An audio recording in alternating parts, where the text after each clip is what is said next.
Punjabi radio USA ਸੁਣ ਰਹੇ ਸਾਰੇ ਹੀ ਮਾਣਯੋਗ ਅਤੇ ਸਤਿਕਾਰ ਸਰੋਤਿਆਂ ਨੂੰ ਪਿਆਰ ਸਤਿਕਾਰ ਸਹਿਤ ਨਿੱਘੀ ਜਿਹੀ ਸਤਿ ਸ੍ਰੀ ਅਕਾਲ। ਸਾਨੂੰ ਜੀਆਂ ਨੂੰ ਆਖਦੇ ਹਾਂ। ਸੋ ਤੇ ਪ੍ਰੋਗਰਾਮ ਅਪਡੇਟ ਅਮਰੀਕਾ ਦੇ ਵਿੱਚ ਆਪ ਸਭ ਦਾ ਨਿੱਘਾ ਸਵਾਗਤ ਹੈ। ਮੈਂ ਰਾਜਕਨਵੀਰ ਸਿੰਘ ਜੁੜ ਚੁੱਕੇ ਨੇ ਮੇਰੇ ਨਾਲ ਹਰਜੋਤ ਸਿੰਘ ਖਾਲਸਾ ਜੀ। ਜੀ ਆਇਆਂ ਨੂੰ ਸਵਾਗਤ ਹੈ ਹਰਜੋਤ ਸਿੰਘ ਜੀ, ਸਤਿ ਸ੍ਰੀ ਅਕਾਲ ਜੀ। ਸਤਿ ਸ਼੍ਰੀ ਅਕਾਲ, ਧੰਨਵਾਦ ਜੀ ਆਇਆਂ ਨੂੰ। ਪੰਜਾਬੀ ਰੇਡੀਓ USA ਦੇ ਜਿੰਨੇ ਵੀ ਸਰੋਤੇ ਸਾਡੇ ਸਾਰੇ ਹੀ AM ਸਟੇਸ਼ਨਸ, FM ਸਟੇਸ਼ਨਸ, ਘਰਾਂ ਦੇ ਵਿੱਚ ਰੇਡੀਓ ਸੈਟਸ ਦੇ ਰਾਹੀਂ, ਟੈਲੀਫੋਨ ਦੇ ਰਾਹੀਂ, ਫੇਸਬੁੱਕ, YouTube ਤੇ ਲਾਈਵ ਦੇਖ ਰਹੇ ਹੋ, ਸੁਣ ਰਹੇ ਹੋ, ਸਾਰਿਆਂ ਨੂੰ ਜੀ ਆਇਆਂ ਨੂੰ ਤੇ ਬਹੁਤ ਹੀ ਪਿਆਰ ਤੇ ਸਤਿਕਾਰ ਭਰੀ ਸਤਿ ਸ਼੍ਰੀ ਅਕਾਲ। ਸਰੋਤਿਓ, ਅੱਜ ਅਪ੍ਰੈਲ ਦੀ 4 ਤਰੀਕ ਆ, ਦਿਨ ਮੰਗਲਵਾਰ ਆ। ਤੁਹਾਡੇ ਲਈ ਸਵੇਰ ਦਾ ਅਪਡੇਟ ਅਮਰੀਕਾ ਪ੍ਰੋਗਰਾਮ ਲੈ ਕੇ ਹਾਜ਼ਰ ਹੋਏ ਹਾਂ। ਸਾਡੇ ਅੱਜ ਦੇ ਇਸ ਪ੍ਰੋਗਰਾਮ ਨੂੰ ਤੁਹਾਡੇ ਸਾਰਿਆਂ ਤੱਕ ਪਹੁੰਚਾਉਣ 'ਚ ਸਹਿਯੋਗ ਕਰਦੇ ਨੇ ਖਾਲਸਾ ਇੰਸ਼ੋਰੈਂਸ ਏਜੰਸੀ, ਜਿਨ੍ਹਾਂ ਦੇ ਕੋਲੋਂ ਤੁਸੀਂ ਹਰ ਇੱਕ ਤਰੀਕੇ ਦੀ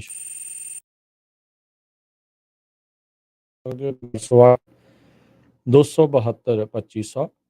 ਜੇਕਰ ਤੁਸੀਂ ਮੈਡੀਕਲ ਦੇ ਲਈ ਅਪਲਾਈ ਕਰਨਾ ਚਾਹੁੰਦੇ ਹੋ, ਚੱਲ ਰਹੇ ਮੈਡੀਕਲ ਦੇ ਵਿੱਚ ਚੇਂਜਸ ਕਰਵਾਉਣਾ ਚਾਹੁੰਦੇ ਹੋ ਤਾਂ ਸੰਪਰਕ ਕਰ ਸਕਦੇ ਹੋ ਖਾਲਸਾ ਇੰਸ਼ੋਰੈਂਸ ਏਜੰਸੀ ਦੇ ਨਾਲ। ਇਸ ਦੇ ਨਾਲ home insurance, auto insurance, commercial insurance, worker comp, life insurance, health insurance ਦੇ ਲਈ ਵੀ ਇਹਨਾਂ ਦੇ ਨਾਲ ਸੰਪਰਕ ਕਰੋ 408-272-2500 ਦੇ ਉੱਤੇ। US ਇਮੀਗ੍ਰੇਸ਼ਨ ਦਾ ਹੋਵੇ ਕਿਸੇ ਵੀ ਤਰੀਕੇ ਦਾ ਕੰਮ, call attorney JTK 415-909-0503। Manjit Singh Kular, Avtar Singh Manzil, Clovis, Satnam Singh, Amarjit Singh Dosanjh Sunny, Parewal university, Lakhbir Singh Samra Texas, Paramjit Singh Deol Fresno, Jarnail Singh Johal, Harnek Singh Pawla Renton Washington, Dharam Singh Fowler, Sarabjit Singh Rindan gas and food Elko Nevada, Harjit Singh Lathrop Antelope truck stop Burns Wyoming, Gurmel Singh Balbir ਵਾਸੀ ਅਲਗੋਵ, ਕਰਨੈਲ ਸਿੰਘ ਨੰਦਾਵਾ ਟਰਲੋਕ। ਸਾਰਿਆਂ ਦਾ ਧੰਨਵਾਦ। ਜੇਕਰ ਤੁਸੀਂ ਜਾਂ ਕੋਈ ਹੋਰ ਕਾਰੋਬਾਰ ਇਸ ਪ੍ਰੋਗਰਾਮ ਨੂੰ ਸਪਾਂਸਰ ਕਰਨਾ ਚਾਹੁੰਦੇ ਹੋ, ਸੰਪਰਕ ਕਰ ਸਕਦੇ ਹੋ ਨੰਬਰ 408-722-7698 ਦੇ ਉੱਤੇ। ਅੱਜ ਦੀਆਂ ਖਬਰਾਂ ਵੱਲ ਚੱਲੀਏ ਤੇ ਪ੍ਰੈਜ਼ੀਡੈਂਟ ਡੋਨਲਡ ਟਰੰਪ ਉਹਨਾਂ ਦੇ ਉੱਤੇ ਜੋ 34 ਦੇ ਕਰੀਬ ਫੈਲਨੀ ਚਾਰਜਸ ਲਾਏ ਗਏ ਆ, ਉਹਦੇ ਸੰਬੰਧ ਦੇ ਵਿੱਚ ਖਬਰ ਆ ਰਹੀ ਆ ਕਿ ਉਹਨਾਂ ਦਾ ਕਿਸੇ ਤਰ੍ਹਾਂ ਦਾ ਵੀ ਕੋਈ ਮਗ ਸ਼ਾਟ ਜਾਂ ਹੈਂਡਕਫ ਨਹੀਂ ਕੀਤਾ ਜਾਊਗਾ ਤੇ ਪ੍ਰੈਜ਼ੀਡੈਂਟ ਡੋਨਲਡ ਟਰੰਪ ਹੁਣੀ ਅੱਜ ਨਿਊਯਾਰਕ ਦੇ ਕੋਰਟ ਦੇ ਵਿੱਚ ਹਾਜ਼ਰ ਹੋ ਸਕਦੇ ਹੈਗੇ ਆ। ਜੋ ਸਟੋਰਮੀ ਡੈਨੀਅਲ ਪੇਮੈਂਟ ਕੇਸ ਹੈਗਾ, ਉਹਦੇ ਸੰਬੰਧ ਦੇ ਵਿੱਚ ਮੈਨਹਟਨ ਦੇ DA ਐਲਵਿਨ ਬ੍ਰੈਗ ਉਹਨਾਂ ਨੇ ਵੀ ਕਾਲ ਕੀਤਾ ਹੈਗਾ ਸੀਕ੍ਰੇਟ ਸਰਵਿਸ ਨੂੰ, ਕਿਉਂਕਿ ਪ੍ਰੈਜ਼ੀਡੈਂਟ ਹੁਣ ਸੀਕ੍ਰੇਟ ਸਰਵਿਸ ਦੇ ਏਜੰਟ ਹੁੰਦੇ ਹੈਗੇ ਆ। ਤੇ ਪ੍ਰੈਜ਼ੀਡੈਂਟ ਟਰੰਪ ਉਹਨਾਂ ਨੇ ਨੂੰ ਰਾਉਂਡ ਦਾ ਕਲੌਕ ਜਿਹੜੇ ਫੈਡਰਲ ਏਜੰਟਸ ਆ ਉਹ ਪ੍ਰੋਟੈਕਟ ਜ਼ਰੂਰ ਕਰਨਗੇ, ਕਿਉਂਕਿ ਸਾਬਕਾ ਜੋ ਰਾਸ਼ਟਰਪਤੀ ਹੈਗੇ ਆ। ਪਰ social media president Donald Trump ਹੋਣਾ ਕਾਫੀ ਜਿਹੜਾ ਟਿਕਟੌਕ ਬਰੈਗਾ ਉਹਦੇ ਉੱਤੇ ਤੰਜ ਕੱਸਿਆ ਆ ਵੀ ਉਹਨਾਂ ਨੇ ਇਲੀਗਲੀ ਜਿਹੜੀ ਆ ਤੇ ਚਾਰਜ ਲਾਏ ਆ ਉਹ ਲੀਕ ਕਰ ਦਿੱਤੀ ਹੈਗੀ ਆ ਉਹ ਇਨਫੋਰਮੇਸ਼ਨ। ਸੋ ਵੀ ਉਹਨਾਂ ਨੂੰ ਜਿਹੜਾ ਆ ਆਪਣੇ ਅਹੁਦੇ ਤੋਂ ਰਿਜ਼ਾਈਨ ਕਰ ਦੇਣਾ ਚਾਹੀਦਾ ਹੈ।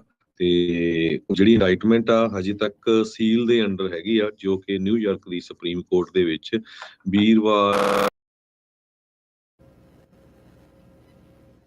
ਗਈ ਸੀ ਉਹਨਾਂ ਦੇ ਕਲਰਕ ਦੇ ਆਫਿਸ ਦੇ ਕੋਲ। 2 ਵਾਰੀ ਪ੍ਰੈਜ਼ੀਡੈਂਟ ਡੋਨਲਡ ਟਰੰਪ ਉਹਨਾਂ ਨੂੰ ਕਹਿੰਦੇ ਵੀ ਲੈਂਡ ਕੀਤਾ ਗਿਆ ਵੱਖ-ਵੱਖ ਟਾਈਮ ਦੇ ਉੱਤੇ ਲਗੌਰਡੀਆ ਏਅਰਪੋਰਟ ਕੁਈਨਸ ਦੇ ਵਿੱਚ, ਕੱਲ ਵੀ ਤੇ ਅੱਜ ਵੀ। ਤੇ ਲਾਅ ਐਨਫੋਰਸਮੈਂਟ ਜੋ ਉੱਥੇ ਏਜੰਸੀਜ਼ ਹੈਗੀਆਂ ਆ ਉਹ ਫੁੱਲ ਅਲਰਟ ਦੇ ਉੱਤੇ ਆ, ਪੂਰੀ ਤਰ੍ਹਾਂ ਵੈਰੀਕਾਰਡ ਕੀਤੀ ਹੋਈ ਹੈਗੀ ਆ ਜੋ ਕੋਰਟ ਹੈਗੀ ਆ ਮੈਨਹਟਨ ਦੀ ਕ੍ਰਿਮੀਨਲ ਕੋਰਟ, ਕਿਉਂਕਿ ਇਹ ਵੀ ਜਿਹੜੀਆਂ ਖਬਰਾਂ ਆ ਰਹੀਆਂ ਵੀ ਪ੍ਰੈਜ਼ੀਡੈਂਟ ਡੋਨਲਡ ਟਰੰਪ ਉਹਨਾਂ ਦੇ ਜੋ ਸਪੋਰਟਰਸ ਆ ਉਹ ਬਹੁਤ ਵੱਡੀ ਗਿਣਤੀ ਦੇ ਵਿੱਚ ਉੱਥੇ ਪਹੁੰਚੇ ਹੋਏ ਹੈਗੇ।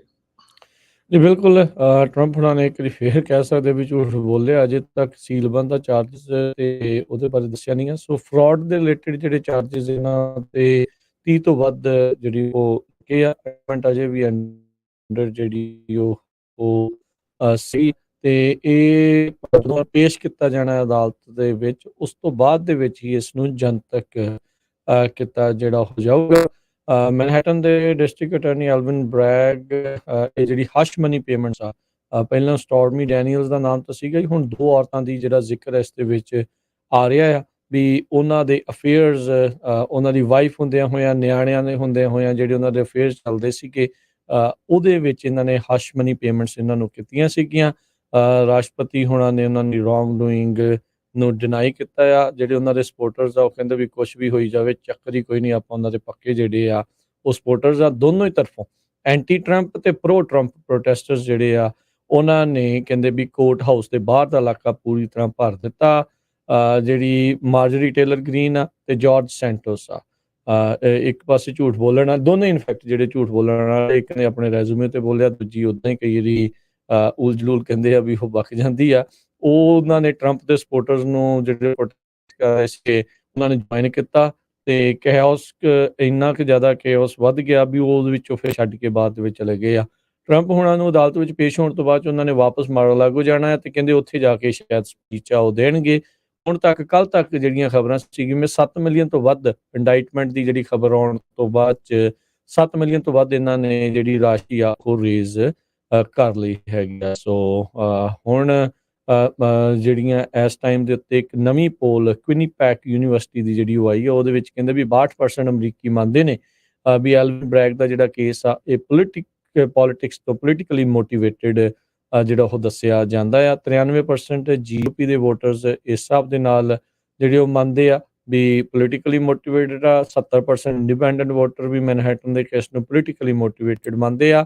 66% ਜਿਹੜੇ ਡੈਮੋਕ੍ਰੇਟ ਆ ਉਹ ਮੰਨਦੇ ਆ ਕਾਨੂੰਨ ਦੇ ਹਿਸਾਬ ਦੇ ਨਾਲ ਹੀ ਇਹ ਸਾਰਾ ਕੁਛ ਇਸ ਟਾਈਮ ਕੀਤਾ ਜਾ ਰਿਹਾ ਆ। ਕਹਿੰਦੇ ਕਈ ਜਣੇ ਕਹਿ ਰਹੇ ਆ ਵੀ ਸਟੋਰਮ ਦੇ ਆਉਣ ਤੋਂ ਪਹਿਲਾਂ ਦੀ ਜਿਹੜੀ ਖਾਮੋਸ਼ੀ ਆ ਉਹ ਇਸ ਟਾਈਮ ਯੂਐਸ ਕੈਪੀਟਲ ਦੇ ਉੱਤੇ ਹੋਈ ਪਈ ਆ। ਨਿਊਯਾਰਕ ਦੇ ਵਿੱਚ ਪੂਰਾ ਰੌਲਾ ਰੱਟਾ ਜਿਹੜਾ ਉਹ ਇਸ ਟਾਈਮ ਉੱਥੇ ਜਿਹੜੇ ਦੇ ਬਾਹਰ ਪੈ ਰਿਹਾ ਹੈਗਾ ਆ। ਸੋ ਇਸ ਵਾਰ ਕੋਈ 6 ਜਨਵਰੀ ਵਰਗੀ ਘਟਨਾ ਨਾ ਜਿਹੜੀ ਉਹ ਵਾਪਰ ਜਾਵੇ, ਹਿੰਸਕ ਰੂਪ ਦਾ ਕੋਈ ਇਖਤਿਆਰ ਕਰ ਜਾਵੇ। ਕਹਿੰਦੇ ਵੀ ਸਿਕਿਉਰਿਟੀ ਦੇ ਕਾਫੀ ਸਖਤ ਪ੍ਰਬੰਧ ਬੰਦੋਬਸਤ ਜਿਹੜੇ ਉਹ ਕੀਤੇ ਗਏ ਹੈਗੇ ਆ। ਉਹ ਦੇਖੋ ਕਿ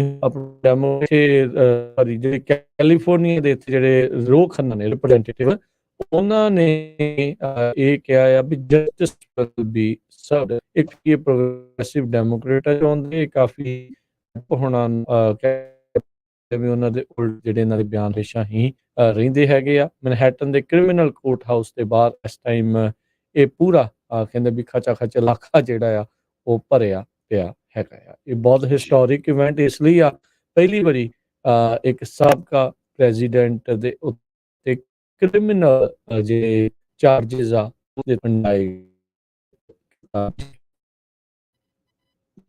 ਅਗਲੀ ਖਬਰ ਵੱਲ ਜੋ ਫਿਨਲੈਂਡ ਨੂੰ ਲੈ ਕੇ ਹੈਗੀ ਆ। ਫਿਨਲੈਂਡ ਦੇ ਸੰਬੰਧ ਦੇ ਵਿੱਚ ਅੱਜ ਫਿਨਲੈਂਡ ਜਿਹੜਾ ਮੁਲਕ ਆ ਉਹ ਨਾਟੋ ਦਾ ਮੈਂਬਰ ਬਣ ਗਿਆ ਹੈਗਾ ਆ। 31ਵਾਂ member North Atlantic Treaty Organization, ਜਿਸ ਨੂੰ ਨਾਟੋ ਐਬਰੀਵੇਸ਼ਨ ਕਰਕੇ ਜਾਣਿਆ ਜਾਂਦਾ ਆ, ਉਹ ਇਸ ਦੇ ਮੈਂਬਰ ਇਹ ਮੁਲਕ ਬਣ ਗਿਆ ਹੈਗਾ। ਨਵੇਂ ਮੈਂਬਰ ਫਿਨਲੈਂਡ ਦੀ ਮੈਂਬਰਸ਼ਿਪ ਹੋਣ ਤੋਂ ਬਾਅਦ ਯੂਐਸ ਦੇ secretary of state Tony Blinken ਹੋਣਾ ਨੇ ਜੋ ਸੈਰੇਮਨੀ ਸੀ ਬਰਸਲਸ ਦੇ ਵਿੱਚ, ਉਹਨਾਂ ਦੇ ਵਿੱਚ ਉਹਨਾਂ ਨੇ ਇਹ ਕਿਹਾ ਆ, ਪਹੁੰਚੇ ਵੀ ਸੀ ਨਾਟੋ ਅਲਾਈਅੰਸ ਦੀਆਂ, ਉਹ ਹੋਰ ਸਟਰੋਂਗਰ ਤੇ ਸੇਫਰ ਹੋਣਗੀਆਂ। ਤੇ ਫਿਨਲੈਂਡ ਦੇ ਕੋਲ ਮਿਲਟਰੀ ਕਾਫੀ ਹੈਗੀ ਆ ਤੇ ਇੱਕ ਪਾਸੇ ਸਾਰਿਆਂ ਨੂੰ ਪਤਾ ਹੈ ਵੀ ਉਹਨਾਂ ਦਾ ਜਿਹੜਾ ਬਾਰਡਰ ਵੀ ਰਸ਼ੀਆ ਦੇ ਲਾਗੇ ਲੱਗਦਾ ਆ ਤੇ ਰਸ਼ੀਆ ਵਾਲੇ ਵੀ ਇਸ ਗੱਲੋਂ ਬਹੁਤ ਔਖੇ ਹੈਗੇ ਆ। ਪਹਿਲਾਂ ਤਾਂ ਯੂਕਰੇਨ ਦਾ ਕਾਫੀ ਰੌਲਾ ਪੈਂਦਾ ਸੀ ਵੀ ਯੂਕਰੇਨ ਵੀ ਸ਼ਾਇਦ ਨਾਟੋ ਦਾ ਮੈਂਬਰ ਬਣ ਜਾਏ, ਪਰ ਯੂਕਰੇਨ ਲੜਾਈ ਚੱਲ ਰਹੀ ਆ ਹਜੇ ਤੱਕ ਉੱਥੇ ਇਸ ਇਸ਼ੂ ਦੇ ਉੱਤੇ ਗੱਲਬਾਤ ਚੱਲ ਰਹੀ ਆ ਪਰ ਨਹੀਂ ਬਣੇ। ਪਰ ਫਿਨਲੈਂਡ ਜੋ ਆ ਉਹਨਾਂ ਨੂੰ ਵੀ ਖਤਰਾ ਸੀਗਾ ਵੀ ਯੂਕਰੇਨ ਵਾਂਗ ਹੀ ਜੋ ਉੱਥੇ ਰਸ਼ੀਆ ਦਾ ਪ੍ਰੈਜ਼ੀਡੈਂਟ ਪੁਟਿਨ ਆ ਉਹਨਾਂ ਦੇ ਉੱਤੇ ਜਿਹੜਾ ਅਟੈਕ ਕਰ ਸਕਦਾ ਹੈ। ਪਰ ਨਾਟੋ ਜੋ ਕਿ 1949 ਦੇ ਵਿੱਚ ਫਾਰਮ ਹੋਈ 12 ਮੁਲਕਾਂ ਦੀ, ਜਿਹਦੇ ਵਿੱਚ ਯੂਐਸ, ਕੈਨੇਡਾ ਤੇ ਹੋਰ ਵੈਸਟਰਨ ਯੂਰਪੀਅਨ ਨੇਸ਼ਨ ਸੀਗੇ। ਇਹਨਾਂ ਦਾ ਮਤਲਬ ਇਕੱਠੇ ਹੋ ਕੇ ਇਹੀ ਸੀ ਵੀ ਆਪਾਂ ਜਿਹੜੀ ਸਿਕਿਉਰਿਟੀ ਆ ਇਹ ਸਾਰੇ ਮੁਲਕਾਂ ਦੀ ਕਰਾਂਗੇ ਅਗੇਂਸਟ ਸੋਵੀਅਤ ਯੂਨੀਅਨ। ਜਦੋਂ ਵੀ ਕਲੈਪਸ ਹੋ ਗਿਆ ਸੀ ਯੂਐਸਐਸਆਰ, ਉਹ ਤੋਂ ਬਾਅਦ ਕਿਉਂਕਿ ਸੋਵੀਅਤ ਯੂਨੀਅਨ ਨੂੰ ਯੂਐਸਐਸਆਰ ਕਰਕੇ ਜਾਣਿਆ ਜਾਂਦਾ ਸੀ ਤੇ ਜਦੋਂ ਇਹਦੇ ਕਈ ਮੁਲਕ ਬਣ ਗਏ ਉਸ ਉਸ ਤੋਂ ਬਾਅਦ ਹੋਰ ਮੁਲਕ ਵੀ ਜਿਹੜੇ ਆ ਉਹਨਾਂ ਨੇ ਨਾਟੋ ਨੂੰ ਜੁਆਇਨ ਕਰ ਲਿਆ ਤੇ ਡਬਲ ਸਾਈਜ਼ ਵੀ ਨਾਟੋ ਦੇ ਕਿੰਨੇ ਮੈਂਬਰ ਹੈਗੇ ਆ ਤੇ ਇਹਦੇ ਨਾਲ ਜੋ ਮੁਲਕ ਆ ਜਦੋਂ ਜੁਆਇਨ ਕਰਦੇ ਉਹ ਸੇਫਟੀ ਫੀਲ ਕਰਦੇ ਆ ਵੀ ਸਾਡੇ ਨਾਲ ਹੋਰ ਮੁਲਕ ਵੀ ਜੇ ਸਾਡੇ ਉੱਤੇ ਕਿਸੇ ਤਰ੍ਹਾਂ ਦਾ ਕੋਈ ਅਟੈਕ ਹੁੰਦਾ ਆ ਤੇ ਉਹ ਵੀ ਜਿਹੜਾ ਸਾਡਾ ਸਾਥ ਦੇਣਗੇ। ਸੋ ਟੋਟਲ ਫਿਨਲੈਂਡ ਨੂੰ ਜੁਆਇਨ ਕਰਨ ਤੋਂ ਬਾਅਦ ਹੁਣ ਨਾਟੋ ਦੇ 31 ਮੈਂਬਰ ਬਣ ਗਏ ਨਾਟੋ ਮੁਲਕ ਜਿਹੜੇ ਹੈਗੇ ਆ। ਰਿਪੋਰਟਰ ਨੇ ਹਮੇਸ਼ਾ ਹੀ ਕੰਪਲੇਨ ਕੀਤਾ ਆ ਵੀ ਇਹ ਯੂਰਪ ਦੇ ਵਿੱਚ ਈਸਟਵਰਡ ਐਕਸਪੈਂਸ਼ਨ ਕਰ ਰਹੇ ਹੈਗੇ ਤੇ ਜਿਹਦੇ ਨਾਲ ਸਾਡੇ ਮੁਲਕ ਨੂੰ ਖਤਰਾ ਆ। ਨਾਰਡਿਕ ਨੇਸ਼ਨ ਜਿਹਦੇ ਵਿੱਚ ਫਿਨਲੈਂਡ ਹੈਗਾ ਪਹਿਲਾਂ ਤਾਂ ਨਹੀਂ ਉਹਨਾਂ ਦਾ ਇੰਨਾ ਇੰਟਰਸਟ ਸੀਗਾ ਨਾਟੋ ਮੈਂਬਰ ਬਣਨ ਦਾ, ਪਰ ਜਦੋਂ ਤੋਂ ਯੂਕਰੇਨ ਦੇ ਨਾਲ ਲੜਾਈ ਹੋਈ ਆ ਯੂਕਰੇਨ ਦੇ ਉੱਤੇ ਜਿਹੜਾ ਆ ਇੱਕ ਤਰ੍ਹਾਂ ਦੇ ਨਾਲ ਰਸ਼ੀਆ ਵਾਲਿਆਂ ਨੇ ਅਟੈਕ ਕੀਤਾ ਆ, ਉਸ ਤੋਂ ਬਾਅਦ ਫਿਨਲੈਂਡ ਵਾਲੇ ਕਾਫੀ ਘਬਰਾਏ ਹੋਏ ਸੀ ਤੇ ਪਿਛਲੇ ਲਗਭਗ 1 ਸਾਲ ਤੋਂ ਹੀ ਜਿਹੜੀ ਆ ਇਹ ਗੱਲਬਾਤ ਚੱਲ ਰਹੀ ਸੀ ਵੀ ਨਾਟੋ ਦਾ ਮੈਂਬਰ ਜਿਹੜੇ ਆ ਫਿਨਲੈਂਡ ਮੁਲਕ ਆ ਕਿੰਨੀ ਜਲਦੀ ਜੋ ਬਣ ਸਕਦਾ ਹੈਗਾ। ਸਵੀਡਨ ਨੇ ਵੀ ਜਿਹੜੀ ਆਪਣੀ ਇਹ ਦਰਖਾਸਤ ਪਾਈ ਸੀ।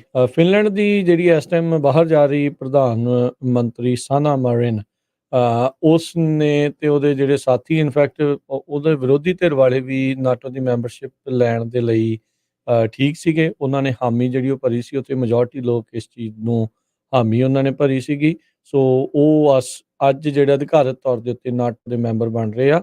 ਪਹਿਲਾਂ ਰੂਸ ਦੀ ਪਰਵਾਹ ਕਰਦੇ ਸੀਗੇ ਨਾਟੋ ਦੇ ਜਿਹੜੇ ਵਿੱਚ ਵੀ ਕਿੱਦਾਂ, ਪਰ ਉਹਨਾਂ ਨੇ ਦੇਖਿਆ ਵੀ ਹੁਣ ਤਾਂ ਭਾਈ ਇਸ ਦੇ ਵਿੱਚ ਇਹ ਸੁਣਦੇ ਨਹੀਂ ਆ ਵੀ ਇਹਨੇ ਹਮਲਾ ਇਵੈਂਚੁਅਲੀ ਯੂਕਰੇਨ ਦੇ ਉੱਤੇ ਕਰ ਹੀ ਦਿੱਤਾ ਸੀਗਾ ਤੇ ਸਾਲ ਤੋਂ ਵੱਧ ਹੋ ਗਿਆ ਆ ਉਸ ਹਮਲੇ ਨੂੰ ਜਿਹੜਾ ਉਹ ਚੱਲਦੇ ਆ, ਉਸ ਲੜਾਈ ਨੂੰ ਜਿਹੜਾ ਉਹ ਚੱਲਦੇ ਆ ਤੇ ਇਹ ਦੇਖਣਾ ਹੋਊਗਾ ਵੀ ਹੁਣ ਅੱਗੇ ਸਵੀਡਨ ਦੀ ਵਾਰੀ ਆਉਂਦੀ ਹੈ ਕਿ ਨਹੀਂ। ਟਰਕੀ ਦੀ ਇੱਕ ਹਿਸਾਬ ਦੇ ਨਾਲ ਆਸ਼ੀਰਵਾਦ ਤੋਂ ਬਗੈਰ ਕੋਈ ਵੀ ਹੁਣ ਨਾਟੋ ਦਾ ਮੈਂਬਰ ਬਣ ਨਹੀਂ ਸਕਦਾ, ਕਿਉਂਕਿ ਨਾਟੋ ਦੇ ਮੈਂਬਰ ਬਣਨ ਦੇ ਲਈ ਇਹ ਜਿਹੜੇ ਵੀਟੋ ਅਧਿਕਾਰ ਵਾਲੇ ਮੁਲਕ ਆ ਉਹਨਾਂ ਦੀ ਆਸ਼ੀਰਵਾਦ ਮਿਲਣਾ ਜਾਂ ਉਹਨਾਂ ਦੀ ਹਾਮੀ ਹਰੀ ਝੰਡੀ ਮਿਲਣਾ ਜ਼ਰੂਰੀ ਆ। ਫਿਨਲੈਂਡ ਦੇ ਲਈ ਟਰਕੀ ਜਿਹੜਾ ਉਹ ਮੰਨ ਗਿਆ ਸੀਗਾ, ਹੁਣ ਸਵੀਡਨ ਦੇ ਲਈ ਮੰਨਦਾ ਆ ਜਾਂ ਨਹੀਂ, ਇਹ ਇਸ ਟਾਈਮ ਦੇਖਣ ਵਾਲੀ ਅਗਲੀ ਜਿਹੜੀ ਉਹ ਗੱਲ ਉਹਨਾਂ 'ਚ ਰਹੇਗੀ। ਰਸ਼ੀਆ ਇੱਕ ਬਹੁਤ ਵੱਡਾ ਮੁਲਕ ਹੈਗਾ ਆ। ਰਸ਼ੀਆ ਦੇ ਨਾਲ ਫਿਨਲੈਂਡ ਦਾ 800 ਮੀਲ ਦਾ ਜਿਹੜਾ ਬਾਰਡਰ ਹੈਗਾ। ਨਾਟੋ ਮੈਂਬਰ ਬਣਨ ਤੋਂ ਬਾਅਦ ਨਾਟੋ ਦੀਆਂ ਫੋਰਸਿਸ ਉੱਥੇ ਲੱਗ ਸਕਦੀਆਂ, ਪਰ ਫਿਨਲੈਂਡ ਵਾਲੇ ਕਹਿੰਦੇ ਨਹੀਂ, ਸਾਨੂੰ ਹਜੇ ਜ਼ਰੂਰਤ ਨਹੀਂ ਹੈ। ਫਿਊਚਰ ਦੇ ਵਿੱਚ ਜਦੋਂ ਜ਼ਰੂਰਤ ਹੋਈ ਮੇਬੀ ਬਾਰਡਰ ਦੇ ਉੱਤੇ ਆਪਾਂ ਨਾਟੋ ਫੋਰਸਿਸ ਲਾ ਸਕਦੇ ਹੈਗੇ ਆ। ਸਾਊਥ ਆਫ ਫਿਨਲੈਂਡ ਦੇ ਵਿੱਚ ਜੋ ਸਾਊਥ ਸਾਈਡ ਆ ਉਹਨਾਂ ਦੇ ਉੱਥੇ ਬਾਲਟਿਕ ਸਟੇਟਸ ਐਸਟੋਨੀਆ, ਲਾਟਵੀਆ ਤੇ ਲਿਥੁਆਨੀਆ, ਇਹ ਸਾਰੇ ਜਿਹੜੇ ਨਾਟੋ ਦੇ ਮੈਂਬਰ ਆ ਉਹਨਾਂ ਦਾ ਡਾਇਰੈਕਟ ਵਾਰ ਜੋ ਆ ਰਸ਼ੀਆ ਦੇ ਨਾਲ ਲੱਗਦੇ ਹੈਗੇ। ਜੀ ਜੀ। ਅਗਲੀ ਜਿਹੜੀ ਹਰਜੋਤ ਸਿੰਘ ਗੱਲ ਕਰਦੇ ਜਾਈਏ, ਟੈਨੇਸੀ ਦੇ ਵਿੱਚ ਵੀ ਬਹੁਤ ਹੱਲਾ ਗੱਲਾ ਰੌਲਾ ਰੱਪਾ ਇਸ ਟਾਈਮ ਚੱਲ ਰਿਹਾ। ਯਾਦ ਹੋਣਾ ਕੁਝ ਦਿਨ ਪਹਿਲਾਂ ਨੈਸ਼ਵਿਲ ਦੇ ਕਨਵੈਂਟ ਕ੍ਰਿਸਚੀਅਨ ਜਿਹੜਾ ਸਕੂਲ ਸੀਗਾ ਉੱਥੇ ਇੱਕ ਡੈਡਲੀ ਮਾਸ ਸ਼ੂਟਿੰਗ ਹੋਈ ਸੀ। ਉਸ ਤੋਂ ਬਾਅਦ ਦੇ ਵਿੱਚ ਉੱਥੋਂ ਦੇ ਜਿਹੜੇ ਨੌਜਵਾਨ ਆ ਉਹਨਾਂ ਨੇ ਕਾਫੀ ਜ਼ਿਆਦਾ ਪ੍ਰੋਟੈਸਟ ਕੀਤੇ ਆ। ਉਹ ਟੈਨੇਸੀ ਦੇ ਜਿਹੜੇ ਕਹਿ ਸਕਦੇ ਆ ਵੀ ਅਸੈਂਬਲੀ ਦੇ ਵਿੱਚ ਉਹਨਾਂ ਨੇ ਪਹੁੰਚ ਕੇ ਇੱਥੇ ਮੰਗ ਕੀਤੀ, ਪ੍ਰੋਟੈਸਟ ਵੀ ਜਿਹੜੇ ਹੋਏ ਵੀ ਕਾਨੂੰਨਾਂ ਦੇ ਵਿੱਚ ਸੋਧ ਕੀਤੀ ਜਾਵੇ, ਇਸ ਦੇ ਵਿੱਚ ਜਿਹੜੇ ਨਿਆਣਿਆਂ ਦੀ ਮੌਤ ਹੋ ਰਹੀ ਆ ਉਹਨੂੰ ਕੰਟਰੋਲ ਹੋਣਾ ਚਾਹੀਦਾ ਆ, ਗਨ ਕੰਟਰੋਲ ਲੈਜਿਸਲੇਸ਼ਨ ਪਾਸ ਹੋਣਾ ਚਾਹੀਦਾ ਆ। ਇਸੇ ਦੇ ਚੱਲਦਿਆਂ 3 ਜਿਹੜੇ ਡੈਮੋਕ੍ਰੇਟ ਪਾਰਟੀ ਦੇ ਸਟੇਟ ਰਿਪਰੈਜ਼ੈਂਟੇਟਿਵ ਸੀਗੇ ਉਹਨਾਂ ਨੇ ਵੀ ਇਹਨਾਂ ਪ੍ਰੋਟੈਸਟ ਦੇ ਵਿੱਚ ਹਿੱਸਾ ਲਿਆ। ਇਹ ਜਿਹੜੇ ਕਹਿੰਦੇ ਵੀ ਟੈਨੇਸੀ ਦੇ ਜਿਹੜੀ ਮੈਜੋਰਟੀ ਇਸ ਟਾਈਮ ਜਿਹੜੀ ਕਿ ਰਿਪਬਲਿਕਨਸ ਦੀ ਆ, ਉੱਥੇ ਹਾਊਸ ਰਿਪਬਲਿਕਨਸ ਆ, ਉਹਨਾਂ ਨੂੰ ਕਹਿੰਦੇ ਵੀ ਇਹ ਠੀਕ ਨਹੀਂ ਲੱਗੀ ਗੱਲ। ਕਹਿੰਦੇ ਵੀ ਰਿਪਰੈਜ਼ੈਂਟੇਟਿਵਸ ਦਾ ਇੱਦਾਂ ਪ੍ਰੋਟੈਸਟ ਦੇ ਵਿੱਚ ਹਿੱਸਾ ਕਾਈਂਡ ਆਫ ਨਹੀਂ ਲੈਣਾ ਚਾਹੀਦਾ। ਉਹਨਾਂ ਨੇ ਝੱਟ ਦੇਣੀ 3 ਰੈਜ਼ੋਲੂਸ਼ਨ ਜਿਹੜੇ ਉਹ ਪਾਏ, ਜਿਨ੍ਹਾਂ ਵਿੱਚ ਇਹ ਤਿੰਨੇ ਰਿਪਰੈਜ਼ੈਂਟੇਟਿਵਸ ਆ ਉਹਨਾਂ ਨੂੰ ਅਸੈਂਬਲੀ 'ਚੋਂ ਐਕਸਪੈਲ ਕਰਨ ਦੀ ਸਿਫਾਰਿਸ਼ ਰੱਖੀ ਤੇ ਤਿੰਨੇ ਰੈਜ਼ੋਲੂਸ਼ਨ ਕਹਿੰਦੇ ਆ ਵੀ ਉਹ ਪਾਸ ਕਰ ਦਿੱਤੇ। ਗਲੋਰੀਆ ਜੌਨਸਨ ਨੌਕਸਵਿਲ ਤੋਂ, ਜਸਟਿਨ ਜੋਨਸ ਨੈਸ਼ਵਿਲ ਤੋਂ ਤੇ ਜਸਟਿਨ ਪੀਅਰਸਨ ਮੈਂਫਿਸ ਤੋਂ, ਇਹਨਾਂ ਤਿੰਨਾਂ ਨੂੰ ਕਹਿੰਦੇ ਵੀ ਇਹਨਾਂ ਦੀਆਂ ਕਮੇਟੀ ਅਸਾਈਨਮੈਂਟਸ ਤੋਂ ਤਾਂ ਬਾਹਰ ਦਾ ਰਸਤਾ ਦਿਖਾਇਆ ਹੀ ਗਿਆ ਆ ਪਿਛਲੇ ਹਫ਼ਤੇ ਦੀਆਂ ਹੋਈਆਂ ਜਿਹੜੀਆਂ ਡੈਮੋਸਟ੍ਰੇਸ਼ਨਸ ਆ ਉਹਨਾਂ ਦੇ ਦੁਆਰਾ। ਪਰ ਹੁਣ ਨਾਲ ਦੇ ਨਾਲ ਇਹਨਾਂ ਨੂੰ ਉਹਦੇ ਵਿੱਚੋਂ ਵੀ ਐਕਸਪੈਲ ਕੀਤਾ ਜਾ ਰਿਹਾ ਹੈਗਾ ਆ ਵੀ ਹਾਊਸ ਫਲੋਰ ਦੇ ਉੱਤੇ ਇਹਨਾਂ ਨੇ ਗਨ ਕੰਟਰੋਲ ਨੂੰ ਲੈ ਕੇ ਜਿਹੜੇ ਆ ਉਹ ਪ੍ਰੋਟੈਸਟ ਕੀਤੇ ਸੀਗੇ। 28 ਸਾਲਾਂ ਦੇ ਜਿਹੜੇ ਸ਼ੂਟਰ ਆ, ਜਿਹੜਾ ਕਿ ਟਰਾਂਸ ਸ਼ੂਟਰ ਦੱਸਿਆ ਜਾਂਦਾ ਆ, ਉਸ ਦੇ ਕੋਲ 3 ਬੰਦੂਕਾਂ ਸੀਗੀਆਂ, 152 ਗੋਲੀਆਂ ਜਿਹੜੀਆਂ ਇਸ ਹਮਲੇ ਦੇ ਵਿੱਚ ਉਸਨੇ ਚਲਾਈਆਂ, ਜਿਸ ਵਿੱਚ ਕਈਆਂ ਦੀ ਜਿਹੜੀ ਉਹ ਮੌਤ ਹੋ ਗਈ ਸੀਗੀ। ਤੇ ਉਸ ਤੋਂ ਬਾਅਦ ਦੇ ਵਿੱਚ ਇੱਕ ਵਾਰੀ ਫੇਰ ਮੁਲਕ ਭਰ ਦੇ ਵਿੱਚ ਇਸ ਦੀ ਚਰਚਾ ਜਿਹੜੀ ਉਹ ਚੱਲੀ। ਟੈਨੇਸੀ ਦੇ ਰਿਪਰੈਜ਼ੈਂਟੇਟਿਵਸ ਉਹਨਾਂ ਨੇ ਉੱਥੇ ਜਿਹੜਾ ਇਹ ਰੌਲਾ ਤਾਂ ਜਿਹੜਾ ਪਿਆ ਹੀ ਪਿਆ ਹਰਜੋਤ ਸਿੰਘ ਜੀ, ਉੱਥੇ ਕਈਆਂ ਨੇ ਕਿਹਾ ਵੀ ਅਸੀਂ ਕੁਛ ਨਹੀਂ ਜਿਹੜਾ ਉਹ ਕਰ ਸਕਦੇ ਸੀਗੇ। ਸੋ ਨਿਆਣੇ ਜਿਹੜੇ ਇਸ ਵਾਰ ਕਾਫੀ ਜ਼ਿਆਦਾ ਪ੍ਰੋਟੈਸਟ ਜਿਹੜੇ ਉਹ ਕਰ ਰਹੇ ਸੀਗੇ। ਹੁਣ ਦੇਖੋ ਹਰਜੋਤ ਸਿੰਘ ਜੀ ਅੱਗੇ ਕੀ ਬਣਦਾ ਆ। ਨੌਜਵਾਨ ਇਹੋ ਜਿਹੇ ਮੌਕਿਆਂ ਦੇ ਉੱਤੇ ਐਕਟਿਵਿਜ਼ਮ ਤਾਂ ਜਿਹੜਾ ਉਹ ਕਰਦੇ ਹੀ ਕਰਦੇ ਆ, ਉਹ ਗੱਲਾਂ ਜਿਹੜੀਆਂ ਉਹ ਕਰਦੇ ਆ, ਪਰ ਵੋਟਾਂ ਪਾਉਣ ਵੇਲੇ ਜਦੋਂ ਪਿੱਛੇ ਰਹਿ ਜਾਂਦੇ ਆ ਤੇ ਫਿਰ ਭਾਈ ਉਹਨਾਂ ਲੋਕਾਂ ਦੇ ਹੀ ਲੋਕ ਜਿਹੜੇ ਨੁਮਾਇੰਦੇ ਉਹ ਪਹੁੰਚਦੇ ਆ, ਜਿਹੜੀ ਵੋਟ ਪਾਉਂਦੇ ਆ। ਸੋ ਜੇ ਅਸਲ ਦੇ ਵਿੱਚ ਇਹ ਬਦਲਾਵ ਵੀ ਚਾਹੁੰਦੇ ਆ, ਚਲੋ ਪ੍ਰੋਟੈਸਟ ਵੀ ਕਰਨਾ ਹਰ ਇੱਕ ਦਾ ਅਧਿਕਾਰ ਆ, ਉਹ ਵੀ ਕਰ ਸਕਦੇ ਆ, ਸ਼ਾਂਤਮਈ ਜਿਹੜੇ ਉਹ ਰਹਿਣੇ ਚਾਹੀਦੇ ਆ। ਤੇ ਬਾਕੀ ਮੁੱਖ ਜਿਹੜੀ ਤਬਦੀਲੀਆਂ ਆ ਉਹ ਤੁਹਾਨੂੰ ਜਿਹੜੇ ਆਪਣੇ ਪਸੰਦੀਦਾ ਰਿਪਰੈਜ਼ੈਂਟੇਟਿਵਸ ਚੁਣ ਕੇ ਜਿਹੜੇ ਉਹ ਕਰਨੀਆਂ ਪੈਂਦੀਆਂ ਆ। ਸੋ ਇਹ 3 ਜਿਹੜੇ ਇਸ ਟਾਈਮ ਰਿਪਰੈਜ਼ੈਂਟੇਟਿਵਸ ਆ ਉਹਨਾਂ ਨੂੰ ਬਾਹਰ ਦਾ ਰਸਤਾ ਜਿਹੜਾ ਉੱਥੇ ਦਿਖਾਇਆ ਗਿਆ ਆ ਗਨ ਕੰਟਰੋਲ ਪ੍ਰੋਟੈਸਟ ਦੇ ਵਿੱਚ ਹਿੱਸਾ ਜਿਹੜਾ ਉਹ ਲੈਣ ਦੇ ਲਈ। ਉੱਥੇ ਬਹੁਤ ਸਾਰੇ ਇਸ ਟਾਈਮ ਖਾਸ ਕਰਕੇ ਜਿਹੜੇ ਲੈਫਟ ਲੀਨਿੰਗ ਮੀਡੀਆ ਤੇ ਲੈਫਟ ਜਿਹੜੇ ਲੀਨਿੰਗ ਐਕਟਿਵਿਸਟ ਆ ਜਾਂ ਜਿਹੜੇ ਆਪਣੀ ਕਮੈਂਟਰੀ ਕਰਨ ਵਾਲੇ ਆ, ਉਹ ਕਹਿ ਰਹੇ ਆ ਵੀ ਡੈਮੋਕ੍ਰੇਸੀ ਦਾ ਉੱਥੇ ਘਾਣ ਹੋ ਰਿਹਾ ਹੈ। ਅਗਲੀ ਖਬਰ ਵਿੱਚ ਚਲੀਏ। ਸ਼ਿਕਾਗੋ ਦੇ ਲੋਕ ਅੱਜ ਮੇਅਰ ਦੀ ਰੇਸ ਦੇ ਲਈ ਬੋਲ ਤੇ ਜਾ ਰਹੇ ਆ, ਵੋਟਾਂ ਪਾਉਣ ਜਾ ਰਹੇ ਆ। ਪਰ ਇਸ ਵਾਰੀ ਜੋ ਇਲੈਕਸ਼ਨ ਹੋ ਰਹੀ ਆ ਉਹ ਬੜੀ ਡਿਫਰੈਂਟ ਹੈਗੀ ਆ। ਪੌਲ ਵਾਲਸ ਇੱਕ ਸਾਬਕਾ ਪਬਲਿਕ ਸਕੂਲ ਐਗਜ਼ੀਕਿਊਟਿਵ ਆ। ਉਹਨਾਂ ਦਾ ਮੇਨ ਮੁੱਦਾ ਹੀ ਇਹ ਆ ਵੀ ਕ੍ਰੈਕ ਡਾਊਨ ਔਨ ਕ੍ਰਾਈਮ ਉੱਥੇ ਸ਼ਿਕਾਗੋ 'ਚ ਬਹੁਤ ਜ਼ਿਆਦਾ ਵਧਿਆ ਆ।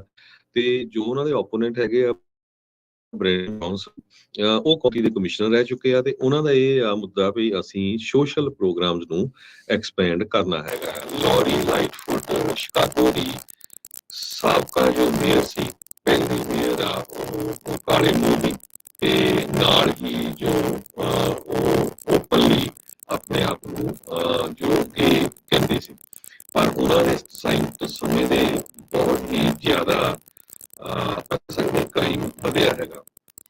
ਪੌਲ ਵਾਲਸ ਇਹ ਕਹਿੰਦੇ ਆ ਕਿ ਅਸੀਂ ਜੇ ਮੈਂ ਬਿਨ ਹੋਣਾ ਜਿਹੜਾ ਉਹਨਾਂ ਦਾ ਮੇਨ ਜਿਹੜਾ ਮੁੱਦਾ ਆ ਜਿਹਨੂੰ ਲੈ ਕੇ ਆਏ ਆ, ਉਹਦੇ ਵਿੱਚ ਉਹ ਕਹਿੰਦੇ ਵੀ ਜਿਹੜੀ ਪੁਲਿਸ ਫੋਰਸ ਆ ਉਹਦੇ ਵਿੱਚ ਬਹੁਤ ਜ਼ਿਆਦਾ ਵਾਧਾ ਕੀਤਾ ਜਾਊਗਾ ਜੀ, ਤੇ ਕ੍ਰਾਈਮ ਦੇ ਉੱਤੇ ਕ੍ਰੈਕਡਾਊਨ ਕੀਤਾ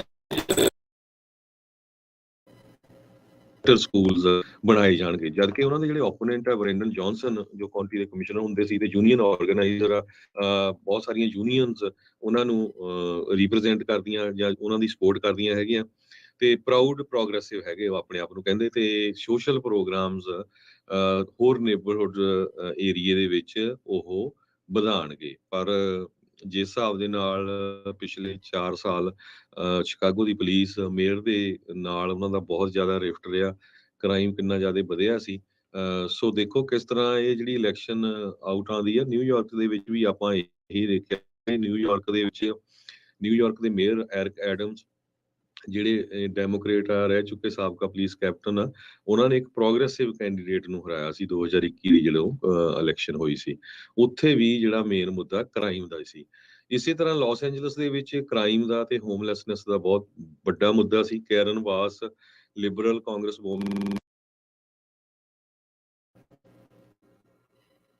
ਲਾਸ ਐਂਜਲਸ 'ਚ ਉਹਨਾਂ ਨੇ ਹਰਾਇਆ ਸੀ ਰਿਕ ਕਰੂਸੋ ਨੂੰ। ਉਹ ਇੱਕ ਬਿਲੀਅਨਰ ਬੰਦਾ, ਰੀਅਲ ਸਟੇਟ ਡਿਵੈਲਪਰ। ਉਹ ਕਹਿੰਦਾ ਸੀ ਵੀ ਮੈਂ ਇੱਥੋਂ ਦਾ ਜਿਹੜਾ ਕ੍ਰਾਈਮ ਤੇ ਹੋਮਲੈਸਨੈਸ ਉਹਨੂੰ ਖਤਮ ਕਰਨਾ, ਪਰ ਉਹ ਇੱਥੇ ਹਾਰ ਗਏ ਹੈਗੇ ਆ। ਸੋ ਸ਼ਿਕਾਗੋ ਦੀ ਜਿਹੜੀ ਰੇਸ ਆ ਕਾਫੀ ਇੰਟਰਸਟਿੰਗ ਹੋਊਗੀ ਅੱਜ, ਕਿਉਂਕਿ ਬਹੁਤ ਜ਼ਿਆਦਾ ਜਿਹੜਾ ਜ਼ੋਰ ਆ ਸਾਰਿਆਂ ਦਾ ਉੱਥੇ ਲੱਗਾ ਹੋਇਆ ਆ। ਕਿਸ ਤਰ੍ਹਾਂ ਜਿਹੜਾ ਉਹਦੇ ਰਿਜ਼ਲਟ ਆਉਂਦੇ ਆ ਸ਼ਾਮ ਅੱਜ ਰਾਤ ਨੂੰ 8 ਵਜੇ ਤੋਂ ਬਾਅਦ ਜਿਹੜੇ ਆ ਪਤਾ ਚੱਲ ਜੂਗਾ ਵੀ ਸ਼ਿਕਾਗੋ ਦੇ ਅਗਲੇ ਜਿਹੜੇ ਮੇਅਰ ਆ ਉਹ ਕੌਣ ਬਣਨ ਜਾ ਰਹੇ ਹੈਗੇ।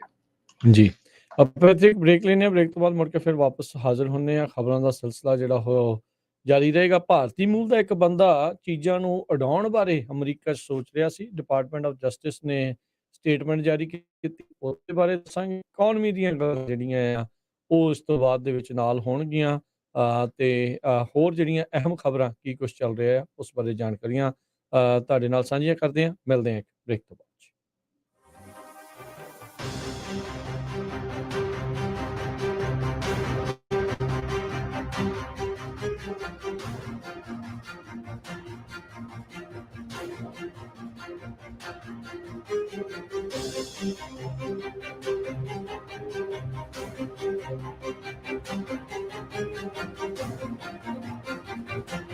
ਤੁਸੀਂ ਸੁਣ ਰਹੇ ਹੋ Punjabi radio USA KLOK San Jose Bay Area 1170 AM KCVR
break ਤੋਂ ਬਾਅਦ ਇੱਕ ਵਾਰੀ ਫਿਰ ਆਪ ਸਭ ਦਾ ਸਵਾਗਤ ਹੈ। ਸੋ ਤੇ ਪ੍ਰੋਗਰਾਮ ਚੱਲ ਰਿਹਾ ਜੀ ਅਪਡੇਟ ਅਮਰੀਕਾ। ਮੈਂ ਰਾਜਕਨਵੀਰ ਸਿੰਘ, ਹਰਜੋਤ ਸਿੰਘ ਜੀ, ਜੀ ਐਨ ਇੱਕ ਵਾਰੀ ਫਿਰ ਸਤਿ ਸ਼੍ਰੀ ਅਕਾਲ ਜੀ, ਸਵਾਗਤ ਹੈ। ਸਤਿ ਸ਼੍ਰੀ ਅਕਾਲ, ਧੰਨਵਾਦ ਜੀ ਐਨ। ਤੇ ਅਗਲੀਆਂ ਖਬਰਾਂ ਵੱਲ ਚਲੀਏ। ਕਹਿੰਦੇ ਵੀ ਜਦੋਂ ਦੋ ਬੈਂਕਾਂ ਫੇਲ ਹੋਈਆਂ, ਸਿਲੀਕਨ ਵੈਲੀ ਬੈਂਕ ਤੇ ਫਸਟ ਜਿਹੜੀ ਰਿਪਬਲਿਕ ਬੈਂਕ ਹੈਗੀ ਆ, ਉਸ ਤੋਂ ਬਾਅਦ ਲੋਕਾਂ ਦਾ ਜਿਹੜਾ ਆ ਡਰ ਵਾਲਾ ਮਾਹੌਲ ਲੋਕਾਂ ਦੇ ਵਿੱਚ ਬਹੁਤ ਜ਼ਿਆਦਾ ਫੈਲ ਗਿਆ ਵੀ ਕਿਸ ਤਰ੍ਹਾਂ ਜਿਹੜੇ ਸਾਡੇ ਪੈਸੇ ਆ ਉਹ ਬੈਂਕ ਦੇ ਵਿੱਚ ਸੇਫ ਰਹਿਣਗੇ ਜਾਂ ਨਹੀਂ। ਤੇ ਹਰ ਇੱਕ ਬੰਦਾ ਕਹਿ ਰਿਹਾ ਵੀ ਮੇਰੀ ਬੈਂਕ ਜਿਹੜੀ ਆ ਉਹ ਸੇਫ ਹੈਗੀ ਆ ਜਾਂ ਨਹੀਂ। ਸੋ ਉਹਦੇ ਬਾਰੇ ਕਹਿੰਦੇ ਵੀ ਤੁਹਾਨੂੰ ਜਿੱਥੇ ਵੀ ਤੁਹਾਡੇ ਬੈਂਕ ਦੇ ਵਿੱਚ ਪੈਸੇ ਆ, ਜ਼ਰੂਰ ਤੁਸੀਂ ਬੈਂਕ ਦੇ ਮੈਨੇਜਰ ਨੂੰ ਪੁੱਛ ਸਕਦੇ ਆ ਵੀ ਭਾਈ ਕਿੰਨੇ ਕੁ % ਲੋਕ ਤੁਹਾਡੀ ਬੈਂਕ ਦੇ ਵਿੱਚ ਹੈਗੇ ਜਿਨ੍ਹਾਂ ਦੇ 250,000 ਤੋਂ ਉੱਪਰ ਪੈਸੇ ਆ। ਤਾਂ ਕਿ ਤੁਹਾਨੂੰ ਆਈਡੀਆ ਹੋ ਜਾਂਦਾ ਵੀ ਕਿਸ ਤਰ੍ਹਾਂ ਉਹ ਜਿਹੜੀ ਬੈਂਕ ਆ ਉਹ ਚੱਲ ਰਹੀ ਆ। ਜਿਹੜੇ ਛੋਟੇ ਬਿਜ਼ਨੈਸਸ ਆ ਉਹ ਜਦੋਂ ਫਾਈਨੈਂਸ਼ੀਅਲ ਪੈਨਿਕ ਹੁੰਦਾ ਆ, ਉਹਨਾਂ ਦੇ ਉੱਤੇ ਬਹੁਤ ਜ਼ਿਆਦਾ ਅਸਰ ਹੁੰਦਾ। ਕਹਿੰਦੇ ਬਿਜ਼ਨਸ ਜਿਨ੍ਹਾਂ ਦੇ 99 ਤੋਂ ਘੱਟ EMPLOYEES ਹੈਗੇ ਆ, ਜਿਹੜੇ ਕਿ ਵਲਕ ਆਫ ਦਾ ਬਿਜ਼ਨਸ ਕਸਟਮਰ ਆ ਬੈਂਕਾਂ ਦੇ, ਤੇ ਜਾਂ ਕ੍ਰੈਡਿਟ ਯੂਨੀਅਨ ਦੇ ਜਾਂ ਕਮਿਊਨਿਟੀ ਬੈਂਕ ਦੇ, ਉਹਨਾਂ ਦੇ ਉੱਤੇ ਇਹਦਾ ਅਸਰ ਬਹੁਤ ਜ਼ਿਆਦਾ ਹੁੰਦਾ ਵੀ ਕਿੱਦਾਂ ਪੈਸੇ ਜਮ੍ਹਾਂ ਕਰਾਈਏ, ਕਢਾਈਏ, ਕੱਲ ਨੂੰ ਕੀ ਹੋਊਗਾ ਪਤਾ ਨਹੀਂ, ਹੈ ਨਾ। ਕਿਉਂਕਿ 2.5 ਲੱਖ ਤੱਕ FDIC ਨਾਲ ਇੰਸ਼ੋਰਡ ਹੈਗੇ ਆ ਜਿੰਨੇ ਵੀ ਤੁਹਾਡੇ ਅਕਾਊਂਟਸ ਆ। ਪਿਛਲੀ ਜਦੋਂ ਦੋਨੇ ਬੈਂਕਾਂ ਇਹ ਫੇਲ ਹੋਈਆਂ, ਉਸ ਟਾਈਮ ਦੇ ਉੱਤੇ ਤਾਂ ਫੈਡਰ ਨੇ ਜ਼ਰੂਰ ਕਹਿਤਾ ਸੀ ਵੀ ਜਿਨ੍ਹਾਂ ਦੇ 2.5 ਲੱਖ ਤੋਂ ਉੱਪਰ ਵੀ ਆ ਆਪਾਂ ਉਹਨਾਂ ਨੂੰ ਸਪੋਰਟ ਕਰਾਂਗੇ। ਪਰ ਜੇ ਹੋਰ ਵੱਡੀ ਗਿਣਤੀ ਦੇ ਵਿੱਚ ਬੈਂਕਾਂ ਫੇਲ ਹੁੰਦੀਆਂ ਤੇ ਫੈਡ ਰੈਡੀ ਹੋਊਗਾ, ਉਹ ਕਰ ਸਕਦੇ ਆ ਕਿ ਨਹੀਂ। ਸੋ ਇਹਦੇ ਸੰਬੰਧ ਦੇ ਵਿੱਚ ਇੱਕ ਬਹੁਤ ਹੀ ਟੌਪ ਦੇ ਇਕੋਨੋਮਿਸਟ ਆ, ਉਹਨਾਂ ਨੇ ਇਹ ਕਿਹਾ ਆ ਵੀ ਮੋਸਟ US ਬੈਂਕਸ ਕਹਿੰਦੇ ਭਈ they are technically near insolvency. So already ਕਹਿੰਦੇ hundreds are already insolvent. So ਇਹ ਇੱਕ ਵੱਡਾ ਜਿਹੜੀ ਆ ਰਿਪੋਰਟ ਛਾਪੀ ਆ। ਬੈਂਕ ਸੈਕਟਰ ਜੋ ਸਟ੍ਰੈਸ ਆ ਉਹਨਾਂ ਦੇ ਸਟੈਗਫਲੇਸ਼ਨ ਦੇ ਕਰਕੇ, ਡੈਪਟ ਦਾ ਕ੍ਰਾਈਸਿਸ ਬਹੁਤ ਜ਼ਿਆਦਾ ਆ। ਕਿਉਂਕਿ ਹੁਣ ਪ੍ਰੋਬਲਮ ਕੀ ਆ ਵੀ ਬਹੁਤ ਸਾਰੇ ਲੋਕਾਂ ਨੇ ਜਿਹੜੇ ਲੋਨ ਲਏ ਉਹ ਬੈਂਕਾਂ ਤੋਂ ਬੜੇ ਘੱਟ ਇੰਟਰਸਟ ਰੇਟ ਤੇ ਆ, ਇੰਟਰਸਟ ਰੇਟ ਵੱਧਦਾ ਜਾ ਰਿਹਾ। ਸੋ ਬੈਂਕਾਂ ਦੇ ਲਈ ਇਹ ਇੱਕ ਬਹੁਤ ਵੱਡੀ ਪ੍ਰੋਬਲਮ ਬਣਦੀ ਜਾ ਰਹੀ ਹੈਗੀ ਆ। ਸੋ ਇਹ ਇੱਕ ਖਤਰਾ ਜਿਹੜਾ ਆ ਹੁਣ ਹੋਰ ਮੰਡਰਾ ਰਿਹਾ ਵੀ ਕੱਲੀਆਂ ਦੋ ਬੈਂਕਾਂ ਨਹੀਂ, ਇਹ ਦੋ ਬੈਂਕਾਂ ਤੋਂ ਬਾਅਦ ਹੋਰ ਬੈਂਕਾਂ ਵੀ ਜਿਹੜੀਆਂ ਆ ਇਸ ਦਾ ਜਿਹੜਾ ਸ਼ਿਕਾਰ ਹੋ ਸਕਦੀਆਂ ਹੈਗੀਆਂ, ਜਿਸ ਤਰ੍ਹਾਂ ਉਹ ਬੈਂਕਾਂ ਪਹਿਲਾਂ ਦੋਨੋਂ ਹੀ ਹੋਈਆਂ ਹੈਗੀਆਂ। ਸੋ ਕਿੱਦਾਂ ਫੈਡਰਲ ਰਿਜ਼ਰਵ ਬੋਰਡ ਆਉਣ ਵਾਲੇ ਸਮੇਂ 'ਚ ਇੰਟਰਸਟ ਰੇਟ ਵਧਾਉਂਦਾ ਆ ਜਾਂ ਉਸਨੂੰ ਸੇਮ ਰੱਖਦਾ ਆ, ਇਹਦੇ ਉੱਤੇ ਬਹੁਤ ਜ਼ਿਆਦਾ ਜਿਹੜਾ ਅਸਰ ਪਊਗਾ। ਕਿਉਂਕਿ 15 ਸਾਲਾਂ ਦੇ ਵਿੱਚ ਇੰਟਰਸਟ ਰੇਟ ਬਹੁਤ ਡਾਊਨ ਗਿਆ, ਆਲਮੋਸਟ ਇੱਕ ਟਾਈਮ ਦੇ ਉੱਤੇ ਤਾਂ ਨੀਅਰ 0 ਦੇ ਉੱਤੇ ਚੱਲ ਗਿਆ ਸੀਗਾ। ਜੇ 2008 ਦਾ ਜਦੋਂ ਗਲੋਬਲ ਫਾਈਨੈਂਸ਼ੀਅਲ ਕ੍ਰਾਈਸਿਸ ਹੋਇਆ ਸੀ, ਉਹ ਤੋਂ ਬਾਅਦ ਆਪਾਂ ਦੇਖੀਏ ਜਾਏ ਤੇ ਬਹੁਤ ਹੀ ਜਿਹੜਾ ਡਾਊਨ ਇੰਟਰਸਟ ਰੇਟ ਚਲਾ ਗਿਆ ਸੀ। ਪਰ ਹੁਣ ਜਿਸ ਹਿਸਾਬ ਦੇ ਨਾਲ 1 ਸਾਲ ਦੇ ਵਿੱਚ ਹੀ ਇੰਨਾ ਉੱਪਰ ਚਲਾ ਗਿਆ, ਤੇ ਦੂਜਾ ਲੋਕਾਂ ਦੇ ਵਿੱਚ ਪੈਨਿਕ ਬਹੁਤ ਜ਼ਿਆਦਾ ਹੋ ਗਿਆ ਵੀ ਜੀ ਕੀ ਕੀਤਾ ਜਾਵੇ, ਹਨਾ। ਤੇ ਵੀ ਪੈਸੇ ਰੱਖੀਏ ਜਾਂ ਨਹੀਂ। ਕਹਿੰਦੇ ਵੀ ਜੇ ਡਿਪੋਜ਼ਿਟ ਨਹੀਂ ਹੋ ਰਿਹਾ, ਸੋ ਤਾਂ ਬੈਂਕਾਂ ਦਾ ਕੰਮ ਤਾਂ ਇਹੀ ਹੁੰਦਾ ਨਾ ਵੀ ਪੈਸੇ ਜਮ੍ਹਾਂ ਕਰਾਓ ਤੇ ਫਿਰ ਹੋਰ ਕਿਸੇ ਨੂੰ ਲੋਨ ਦਊਗੇ, ਤੇ ਫਿਰ ਉਹ ਇੱਕ ਬਹੁਤ ਵੱਡੀ ਜਿਹੜੀ ਪ੍ਰੋਬਲਮ ਹੋਊਗੀ। ਇਹ ਇੱਕ ਨੋਰੀਅਲ ਰੂਬੀਨੀ ਕਰਕੇ ਪ੍ਰੋਫੈਸਰ ਐਮਰੀਟਸ ਆਫ ਇਕਨੋਮਿਕਸ ਆ, ਨਿਊਯਾਰਕ ਯੂਨੀਵਰਸਿਟੀ ਦੇ ਸਟਰਨ ਸਕੂਲ ਆਫ ਬਿਜ਼ਨਸ ਦੇ, ਤੇ ਚੀਫ ਇਕੋਨੋਮਿਸਟ ਹੈਗੇ ਆ ਐਟਲਸ ਕੈਪੀਟਲ ਟੀਮ ਦੇ। ਉਹਨਾਂ ਨੇ ਅੱਜ ਇਹ ਆਰਟੀਕਲ ਇਹਦੇ ਸੰਬੰਧ ਦੇ ਵਿੱਚ ਲਿਖਿਆ ਹੈ। ਜੀ ਬਿਲਕੁਲ, ਇਕੋਨਮੀ ਨੂੰ ਲੈ ਕੇ ਕਾਫੀ ਕੁਛ ਜਿਹੜਾ ਇਸ ਟਾਈਮ ਚੱਲ ਰਿਹਾ ਹੈ। ਇੱਦਾਂ ਦੇ ਝਟਕੇ ਜਾਂ ਇੱਦਾਂ ਦੀਆਂ ਰਿਪੋਰਟਸ, ਇੱਦਾਂ ਦੀਆਂ ਆਰਟੀਕਲਸ ਬਹੁਤ ਜਿਹੜੇ ਆ ਉਹ ਆ ਰਹੇ ਨੇ ਇਕੋਨਮੀ ਨੂੰ ਲੈ ਕੇ। ਤੇ ਨਾਲ ਹੀ ਜਿਹੜਾ ਦੱਸ ਜੀ ਵੀ ਪਹਿਲੀ ਵਾਰੀ ਫਰਵਰੀ ਦੇ ਮਹੀਨੇ ਦੇ ਵਿੱਚ ਜਿਹੜੀਆਂ ਜੌਬ ਓਪਨਿੰਗਸ ਆ ਉਹ 10 ਮਿਲੀਅਨ ਤੋਂ ਥੱਲੇ ਨੂੰ ਗਈਆਂ ਆ। ਇਹ ਨਹੀਂ ਆ ਵੀ ਅਜੇ ਜੌਬਸ ਦੀ ਜਿਹੜੀ ਕੋਈ ਘਾਟ ਹੈਗੀ ਆ। ਬੇਸਿਕ ਐਂਟਰੀ ਲੈਵਲ ਜੌਬ ਜਿਹੜੀਆਂ ਮਿਨੀਮਮ ਵੇਜ ਵਾਲੀਆਂ ਜਿਹੜੀਆਂ ਜੌਬਸ ਆ ਉਹ ਕਾਫੀ ਨੇ। ਲੇਬਰ ਡਿਪਾਰਟਮੈਂਟ ਦੀ ਜਿਹੜੀ ਜੋਲਟਸ ਰਿਪੋਰਟ ਆ ਉਸ ਦੇ ਤਹਿਤ ਤੋਂ ਦੱਸਦੇ ਨੇ ਵੀ ਕੁੱਲ ਇਸ ਟਾਈਮ 9.93 ਮਿਲੀਅਨ ਜਿਹੜੀਆਂ ਜੌਬਸ ਪੋਜੀਸ਼ਨਸ ਅਵੇਲੇਬਲ ਨੇ। ਜਨਵਰੀ ਦੇ ਨਾਲੋਂ ਇਹ 6,32,000 ਘੱਟ ਜਿਹੜੀਆਂ ਉਹ ਆਈਆਂ ਨੇ। ਪ੍ਰੋਫੈਸ਼ਨਲ ਤੇ ਜਿਹੜੀਆਂ ਬਿਜ਼ਨਸ ਸਰਵਿਸਿਜ਼ ਆ ਉਹਦੇ ਵਿੱਚ ਕਹਿੰਦੇ 2,78,000 ਜਿਹੜੀਆਂ ਜੌਬਸ ਆ ਉਹ ਘਟੀਆਂ ਨੇ। ਪਹਿਲੀ ਵਾਰੀ ਹੋਇਆ ਆ ਵੀ ਮਈ 2021 ਤੋਂ ਬਾਅਦ ਦੇ ਵਿੱਚ ਇਹ ਜਿਹੜਾ ਆਂਕੜਾ ਆ ਫਸਟ ਟਾਈਮ ਵੇਕੈਂਸੀਜ਼ ਜਿਹੜੀਆਂ ਅਵੇਲੇਬਲ ਆ ਉਹ 10 ਮਿਲੀਅਨ ਤੋਂ ਥੱਲੇ ਜਿਹੜੀਆਂ ਉਹ ਪਹੁੰਚੀਆਂ ਹੈਗੀਆਂ ਨੇ। ਸੋ ਇਹ ਰੈੱਡ ਹੌਟ ਜਿਹੜੀ ਲੇਬਰ ਮਾਰਕੀਟ ਆ ਉਸ ਨੂੰ ਐਡਜਸਟ ਕਰਨ ਦੇ ਲਈ, ਇਨਫਲੇਸ਼ਨ ਨੂੰ ਐਡਜਸਟ ਕਰਨ ਦੇ ਲਈ ਜਿਹੜਾ ਟਿਲ ਦਾ ਜਿਹੜਾ ਜ਼ੋਰ ਆ ਫੈਡ ਦਾ ਉਹ ਲੱਗਾ ਪਿਆ ਸੀ। ਤਾਂ ਹੀ ਆਪਾਂ ਜਿਹੜਾ ਉਹ ਦੱਸਿਆ ਵੀ ਕਿਸ ਤਰੀਕੇ ਦੇ ਨਾਲ ਇੰਟਰਸਟ ਰੇਟ 9 ਵਾਰੀ ਮਾਰਚ 2022 ਤੋਂ ਬਾਅਦ ਦੇ ਵਿੱਚ ਵਧਾਏ ਗਏ ਨੇ। 41 ਸਾਲ ਦੇ ਰਿਕਾਰਡ ਜਿਹੜੇ ਆ ਮਹਿੰਗਾਈ ਨੇ ਜਿਹੜੇ ਉਹ ਤੋੜੇ ਆ। ਜੋਬ ਓਪਨਿੰਗਸ ਘੱਟ ਨਹੀਂ ਰਹੀਆਂ ਸੀਗੀਆਂ। ਜੋਬ ਮਾਰਕੀਟ ਨੂੰ ਠੰਡੇ ਕਰਨ ਦੀ ਬਹੁਤ ਕੋਸ਼ਿਸ਼ ਜਿਹੜੀ ਉਹ ਕੀਤੀ ਗਈ ਆ। ਇੱਕ ਟਾਈਮ ਦੇ ਉੱਤੇ ਆਪਾਂ ਨੂੰ ਪਤਾ ਹੈ ਵੀ ਇੱਕ ਬੰਦੇ ਦੇ ਲਈ, ਇੱਕ ਇਨਸਾਨ ਦੇ ਲਈ 2-2 ਜੋਬਸ ਅਵੇਲੇਬਲ ਸੀ। ਇਹ ਹੁਣ ਰੇਸ਼ੋ ਘਟ ਕੇ 1 ਦੇ ਮੁਕਾਬਲੇ 1.7 ਦੇ ਉੱਤੇ ਜਿਹੜੀ ਉਹ ਆਈ ਆ। ਟ੍ਰੈਜਰੀ ਯੀਲਡ ਜਿਹੜੇ ਆ ਉਹ ਵੀ ਡਿੱਗੇ ਜਦੋਂ ਤੋਂ ਇਹ ਜਿਹੜਾ ਡਾਟਾ ਆ ਉਹ ਰਿਲੀਜ਼ ਕੀਤਾ ਗਿਆ ਹੈਗਾ ਆ। ਸੋ ਲੇਬਰ ਮਾਰਕੀਟ ਕਹਿੰਦੇ ਵੀ ਲੂਜ਼ਨ ਹੋਣੀ ਜਿਹੜੀ ਉਹ ਸ਼ੁਰੂ ਹੋਈ ਆ। ਜੋਬ ਓਪਨਿੰਗਸ ਡਿਕਲਾਈਨ ਹੋਈਆਂ ਆ। ਇਕੋਨਮੀ ਜਿਹੜੀ ਆ ਉਹ ਸਲੋ ਹੋ ਰਹੀ ਆ। ਜਿਹੜੀਆਂ ਓਪਨਿੰਗਸ ਆ ਉਹ ਘੱਟ ਕੀਤੀਆਂ ਜਾ ਰਹੀਆਂ ਆ। ਜਿਹੜੇ ਵਰਕਰ ਕੁਇਟ ਕਰ ਰਹੇ ਸੀਗੇ ਵੀ ਮੈਨੂੰ ਬੈਟਰ ਵਰਕਿੰਗ ਕੰਡੀਸ਼ਨਸ, ਹਾਇਰ ਪੇ, ਬੈਟਰ ਆਵਰਸ ਜਿਹੜੇ ਉਹ ਮਿਲਣਗੇ, ਉਹ ਹੁਣ ਕਿਤੇ ਨਾ ਕਿਤੇ ਇੱਕ ਥਾਂ ਦੇ ਉੱਤੇ ਸਟੇਬਲ ਰਹਿਣ ਦੀ ਜਿਹੜੀ ਉਹ ਸੋਚ ਰਹੇ ਆ ਵੀ ਜਿਸ ਤਰੀਕੇ ਨਾਲ ਜੋਬ ਓਪਨਿੰਗਸ ਆ ਉਹ ਘੱਟ ਹੋਣੀਆਂ ਸ਼ੁਰੂ ਹੋਣਗੀਆਂ। ਸੋ ਹੋਪਫੁਲੀ ਮਾਰਕੀਟ ਦੇ ਵਿੱਚ ਜਿਹੜਾ ਬੈਲੈਂਸ ਆ ਉਹ ਜ਼ਰੂਰ ਬਣੇ। ਅਦਰਵਾਈਜ਼ ਹਰਜੋਤ ਸਿੰਘ ਜੀ ਕਾਫੀ ਜਿਹੜੀ ਆ ਆਪਾਂ ਨੂੰ ਪ੍ਰੋਬਲਮ ਆ ਉਹ ਡੈਫੀਨੇਟਲੀ ਨਜ਼ਰ ਆ ਰਹੀ ਆ ਵੀ ਅੱਗੇ ਜਿਹੜਾ ਹੈ ਇਸ ਦੇ ਵਿੱਚ ਬਣੂਗਾ ਕੀ। ਜੀ, ਸੋ ਬਹੁਤ ਸਾਰੇ ਲੋਕ ਸੋਚਦੇ ਹੋਊਗੇ ਵੀ ਪਤਾ ਨਹੀਂ ਇਹ ਜਿਹੜਾ ਆ ਵੀ ਇਹ ਕਿਸ ਤਰ੍ਹਾਂ ਹੋ ਸਕਦਾ ਜਿਹੜੀਆਂ ਬੈਂਕਾਂ ਫੇਲ ਹੋ ਗਈਆਂ ਹਨ ਜਾਂ ਫੇਲ ਹੋ ਸਕਦੀਆਂ ਆ। ਨੋਰੀਅਲ ਰੋਵੇਨੀ ਜੋ ਪ੍ਰੋਫੈਸਰ ਇਕਨੋਮਿਕਸ ਦੇ ਆ, ਜਿਸ ਤਰ੍ਹਾਂ ਮੈਂ ਤੁਹਾਨੂੰ ਦੱਸ ਰਿਹਾ ਸੀ ਪਹਿਲਾਂ ਵੀ, ਉਹਨਾਂ ਨੇ ਇਹ ਕਿਹਾ ਵੀ ਜੇ ਡਿਪੋਜ਼ਿਟਰ ਜਿਹੜੇ ਮਨੀ ਬੈਂਕ 'ਚ ਪੈਸੇ ਜਮ੍ਹਾਂ ਕਰਾਉਂਦੇ ਆ ਉਹੀ ਜਿਹੜੇ ਫਲੀ ਹੋ ਗਏ ਉਹ ਕਹਿੰਦੇ ਨਹੀਂ ਅਸੀਂ ਨਹੀਂ ਜਮ੍ਹਾਂ ਕਰਾਣੇ, ਤੇ ਜਿਹੜੀਆਂ ਡਿਪੋਜ਼ਿਟ ਫਰੈਂਚਾਈਜ਼ ਉਹ ਵੈਪੋਰੇਟ ਹੋ ਜਾਣੀਆਂ ਹਨਾ, ਤੇ ਅਨਰਿਲਾਈਜ਼ਡ ਜਿਹੜੇ ਲਾਸਿਸ ਆ ਸਿਕਿਉਰਿਟੀਜ਼ ਦੇ ਉੱਤੇ ਉਹ ਰਿਲਾਈਜ਼ਡ ਲਾਸਿਸ ਬਣ ਜਾਣੇ ਆ, ਤੇ ਬੈਂਕਰਪਸੀ ਇੱਕੋ ਇੱਕ ਉਹਨਾਂ ਦੇ ਕੋਲ ਆਪਸ਼ਨ ਰਹਿ ਜਾਣੀ ਆ।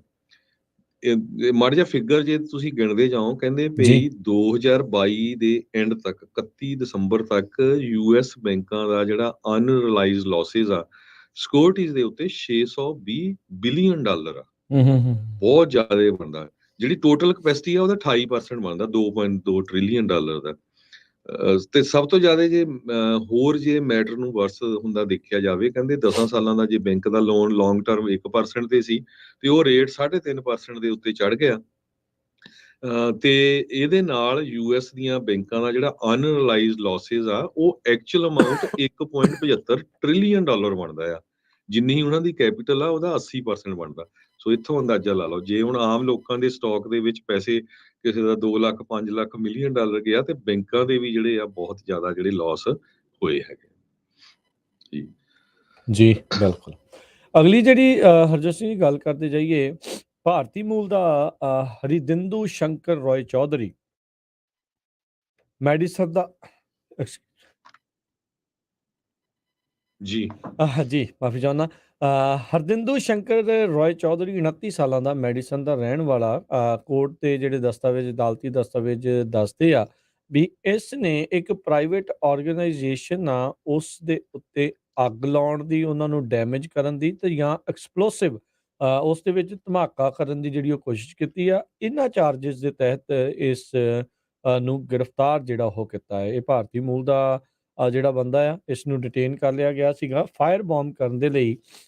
ਯੂਐਸ ਸਟੇਟ ਆਫ ਵਿਸਕੌਨਸਨ ਦੀ ਜਿਹੜੀ ਇੱਕ ਆਫਿਸ ਬਿਲਡਿੰਗ ਦੇ ਵਿੱਚ ਇਦਾਂ ਦਾ ਧਮਾਕਾ ਕਰਨ ਦੇ ਲਈ ਮਈ 2022 ਦੀ ਇਹ ਘਟਨਾ ਜਿਹੜੀ ਉਹ ਦੱਸੀ ਜਾਂਦੀ ਆ। ਤੇ ਇਸ ਨੂੰ ਅਰੈਸਟ ਕਰਕੇ ਹੁਣ ਜਿਹੜਾ ਉਹ ਚਾਰਜ ਕਰ ਦਿੱਤਾ ਗਿਆ ਸੀਗਾ। ਸੋ ਆਪਣੇ ਸਾਹਮਣੇ ਨਜ਼ਰ ਆ ਰਿਹਾ ਆ। ਇਦਾਂ ਦਾ ਹੀ ਇੱਕ ਹੋਰ ਬੰਦਾ FBI ਤੋਂ ਬੜਾ ਅੱਤ ਲੋੜੀਂਦਾ ਸੀਗਾ, ਜਿਸ ਦੇ ਉੱਤੇ ਇਹ ਦੋਸ਼, ਇਸ ਦੇ ਉੱਤੇ ਕੋਸ਼ਿਸ਼ ਇਹ ਸੀਗੇ, ਦੱਸਿਆ ਜਾ ਰਿਹਾ ਵੀ ਇਹ ਵੀ ਇਦਾਂ ਦੇ ਹੀ ਜਿਹੜੇ ਕੰਮ ਆ ਉਹ ਕਰਨ ਬਾਰੇ ਸੋਚ ਰਿਹਾ ਸੀਗਾ। ਸੋ ਕਹਿੰਦੇ ਵੀ ਫੈਡਰਲ ਲਾਅ ਦੀ ਇਸਨੇ ਉਲੰਘਣਾ ਕੀਤੀ ਆ। ਇਹਨੇ ਲੋਕਾਂ ਨੂੰ ਟੈਰੋਰਾਈਜ਼ ਕਰਨ ਦੇ ਲਈ ਜਾਂ ਇੰਟੀਮੀਡੇਟ ਕਰਨ ਦੇ ਲਈ ਇੱਕ ਪ੍ਰਾਈਵੇਟ ਆਰਗੇਨਾਈਜੇਸ਼ਨ ਦੀ ਨੂੰ ਕੋਸ਼ਿਸ਼ ਕੀਤੀ ਆ। ਅਸਿਸਟੈਂਟ ਅਟਾਰਨੀ ਜਨਰਲ ਮੈਥਿਊ ਔਲਸਨ ਜਿਹੜੇ ਜਸਟਿਸ ਡਿਪਾਰਟਮੈਂਟ ਦੇ ਨੇ, ਨੈਸ਼ਨਲ ਸਿਕਿਉਰਿਟੀ ਡਿਵੀਜ਼ਨ ਦੇ, ਉਹਨਾਂ ਨੇ ਇਸ ਦੇ ਵਿੱਚ ਦੱਸਿਆ 8 ਮਈ ਨੂੰ ਇੱਕ ਕੰਪਲੇਂਟ ਤੋਂ ਬਾਅਦ ਦੇ ਵਿੱਚ ਲਾਅ ਐਨਫੋਰਸਮੈਂਟ ਵਾਲੇ ਇੱਕ ਐਕਟਿਵ ਫਾਇਰ ਦੇ ਉੱਤੇ ਪਹੁੰਚੇ ਸੀਗੇ। ਇਹ ਮੈਡੀਸਨ ਵਿਸਕੌਨਸਨ ਦੇ ਵਿੱਚ ਇੱਕ ਬਿਲਡਿੰਗ ਸੀਗੀ ਤੇ ਉੱਥੇ ਜਿਹੜਾ ਉਹਨਾਂ ਨੇ ਦੇਖਿਆ ਵੀ ਇੱਕ ਮੇਸਨ ਜਾਰ ਜਿਹੜਾ ਆ ਉਹ ਟੁੱਟਾ ਪਿਆ ਸੀਗਾ, ਬ੍ਰੋਕਨ ਵਿੰਡੋ ਦੇ ਵਿੱਚ ਜਿਹੜਾ ਉਹਨਾਂ ਨੇ ਸੁੱਟਿਆ ਸੀਗਾ, ਤੇ ਉਸ ਦੇ ਥਰੂ ਹੀ ਇਸਨੇ ਇੱਕ ਹਿਸਾਬ ਦੇ ਨਾਲ ਅੱਗ ਲਾਉਣ ਦੀ ਕੋਸ਼ਿਸ਼ ਕੀਤੀ ਸੀਗੀ। ਸੋ ਬਾਅਦ ਦੇ ਵਿੱਚ ਇਹ ਜਿਹੜਾ ਹਰਜੋਤ ਸਿੰਘ ਜੀ ਪਤਾ ਲੱਗਾ ਵੀ ਇਸ ਦੇ ਵਿੱਚ ਹਰਦਿੰਦੂ ਸ਼ੰਕਰ ਰॉय ਚੌਧਰੀ 29 ਸਾਲਾਂ ਦਾ, ਉਹ ਉਸ ਦਾ ਹੀ ਇਹ ਕੀਤਾ ਹੋਇਆ ਜਿਹੜਾ ਉਹ ਕਾਰਾ ਸੀਗਾ। ਫਿਰ ਇਸ ਨੂੰ ਹਿਰਾਸਤ ਦੇ ਵਿੱਚ ਲੈ ਕੇ ਫਾਈਨਲੀ ਜਿਹੜੇ ਇਸ ਦੇ ਉੱਤੇ ਜਿਹੜੇ ਚਾਰਜਿਸ ਆ ਉਹ ਲਾਏ ਗਏ ਆ। ਕਹਿੰਦੇ ਵੀ ਜੇ ਇਸ ਦੇ ਉੱਤੇ ਜਿਹੜੇ ਦੋਸ਼ ਲੱਗੇ ਆ ਇਹ ਸਿੱਧ ਹੋ ਜਾਂਦੇ ਆ, ਕਨਵਿਕਟ ਹੋ ਜਾਂਦਾ ਆ, ਤਾਂ ਰॉय ਚੌਧਰੀ ਨੂੰ ਮਿਨੀਮਮ ਜਿਹੜੀ ਆ ਉਹ 5 ਸਾਲਾਂ ਦੀ ਤੇ ਮੈਕਸਿਮਮ 20 ਸਾਲਾਂ ਦੀ ਜਿਹੜੀ ਸਜ਼ਾ ਆ ਉਹ ਹੋਵੇਗੀ। ਇਸ ਦੀ ਡਿਟੈਂਸ਼ਨ ਹੀਅਰਿੰਗ ਬੋਸਟਨ ਦੇ ਵਿੱਚ ਹੋਣੀ ਆ ਤੇ ਅਜੇ ਫੈਡਰਲ ਅਦਾਲਤ ਵਿੱਚ ਇਸ ਨੂੰ ਪੇਸ਼ ਨਹੀਂ ਕੀਤਾ ਗਿਆ। ਇਸ ਨੂੰ ਬੋਸਟਨ ਲੋਗਨ ਇੰਟਰਨੈਸ਼ਨਲ ਏਅਰਪੋਰਟ ਦੇ ਉੱਤੇ ਲਾਅ ਇਨਫੋਰਸਮੈਂਟ ਦੇ ਦੁਆਰਾ ਗ੍ਰਿਫਤਾਰ ਕੀਤਾ ਗਿਆ ਸੀ। ਡੀਐਨਏ ਦੀ ਮਦਦ ਦੇ ਨਾਲ ਉੱਥੋਂ ਦੀ ਲਾਅ ਇਨਫੋਰਸਮੈਂਟ ਤੇ ਫੋਰੈਂਸਿਕ ਟੀਮ ਨੇ ਇਹ ਪਾਇਆ ਸੀਗਾ ਵੀ ਇਹ ਬੰਦਾ ਹੀ ਉੱਥੇ ਕਨੈਕਟਡ ਸੀਗਾ। ਜੀ, ਤੁਹਾਨੂੰ ਪਤਾ ਹੀ ਹੈ ਬਹੁਤ ਸਾਰੇ ਭਾਰਤੀ ਮੂਲ ਦੇ ਲੋਕ ਆ ਜਿਨ੍ਹਾਂ ਦੀਆਂ ਕਾਲਾਂ ਵੀ ਆਉਂਦੀਆਂ। ਪਿਛਲੇ ਦਿਨਾਂ 'ਚ ਏਦਾਂ ਹੀ 2 ਨਿਊਯਾਰਕ ਦੇ ਵਿੱਚ ਵੀ ਅਰੈਸਟ ਹੋਏ ਸੀ ਕਾਲਾਂ ਕਰਕੇ। ਕਿਸ ਤਰ੍ਹਾਂ ਜਿਹੜੇ ਲੋਕਾਂ ਦੇ ਮਨੀ ਡਰਾ ਕੇ ਟਰਾਂਸਫਰ ਕਰਾ ਲੈਂਦੇ ਆ। ਆਪਾਂ ਵਾਰ-ਵਾਰ ਜਿਹੜੀਆਂ ਕਾਲਸ ਆ ਉਹਨਾਂ ਦੇ ਉੱਤੇ ਤੁਹਾਡੇ ਨਾਲ ਕਿਸ ਤਰ੍ਹਾਂ ਜਿਹੜੀਆਂ ਫੇਕ ਕਾਲਸ ਹੁੰਦੀਆਂ ਉਹ ਡਿਸਕਸ ਕਰਦੇ ਰਹਿੰਦੇ ਆ। ਇਸੇ ਤਰ੍ਹਾਂ ਨਿਊ ਜਰਸੀ ਤੋਂ ਇੱਕ ਖਬਰ ਆ ਰਹੀ ਆ। ਨਿਊ ਜਰਸੀ ਦੇ ਵਿੱਚ ਇੱਕ ਗੋਰੰਗ ਕੰਟਰੈਕਟਰ 38 ਸਾਲਾਂ ਦਾ ਹੈ, ਇਹ ਸਿਟੀਜ਼ਨ ਆਫ ਇੰਡੀਆ ਆ। ਇਹਨੂੰ ਨਿਊ ਜਰਸੀ ਦੀ ਜੋ ਸ਼ਹਿਰ ਆ ਉੱਥੇ ਦੀ ਕੋਰਟ ਦੇ ਵਿੱਚ ਇੰਡਾਈਟ ਕੀਤਾ ਗਿਆ ਆ। ਕਹਿੰਦੇ ਪਈ ਇਸ ਨੇ ਇੱਦਾਂ ਹੀ ਕਾਲ ਕਰਕੇ ਇੱਕ ਵਿਕਟਮ ਨੂੰ ਉਹਨੂੰ ਕਿਹਾ ਵੀ ਤੇਰਾ ਜਿਹੜਾ ਬੈਂਕ ਅਕਾਊਂਟ ਆ ਉਹ ਕੰਪਰੋਮਾਈਜ਼ ਹੋ ਗਿਆ ਹੈਗਾ ਤੇ ਤੇਰੇ ਕਿਸੇ ਨੇ ਪੈਸੇ ਕਢਾ ਲੈਣੇ ਆ। ਬੈਟਰ ਇਹ ਆ ਵੀ ਤੂੰ 골ਡ ਖਰੀਦ ਲੈ ਤੇ ਆਪਾਂ ਤੇਰੀ ਜਿਹੜੀ ਹੈਲਪ ਆ ਉਹ ਕਰ ਸਕਦੇ ਹੈਗੇ ਆ। ਕਹਿੰਦੇ ਪਈ ਉਸਨੇ ਕਾਫੀ ਜਿਹੜੇ ਥਾਊਜ਼ੈਂਡਸ ਆਫ ਡਾਲਰ ਆ ਉਹ ਇਸ ਵਿਕਟਮ ਦੇ ਆਪਣੇ ਅਕਾਊਂਟ ਦੇ ਵਿੱਚ ਜਿਹੜੇ ਟਰਾਂਸਫਰ ਕਰ ਲੈ। ਸੋ ਉਸ ਨੂੰ ਹੁਣ ਜਿਹੜਾ ਆ ਯੂਐਸ ਡਿਸਟ੍ਰਿਕਟ ਕੋਰਟ ਦੇ ਜੱਜ ਮਾਰਕ ਮੈਸਟਰੋਆਨੀ ਜੋ ਉਹਨਾਂ ਦੇ ਸਾਹਮਣੇ ਮਈ 24 2023 ਨੂੰ ਪੇਸ਼ ਕੀਤਾ ਜਾਊਗਾ ਤੇ ਵਾਇਰ ਫਰਾਡ ਮਨੀ ਲਾਂਡਰਿੰਗ ਦੇ ਉਹਦੇ ਉੱਤੇ ਚਾਰਜਸ ਲਾਏ ਗਏ ਹੈਗੇ। ਜੀ ਜੀ ਬਿਲਕੁਲ।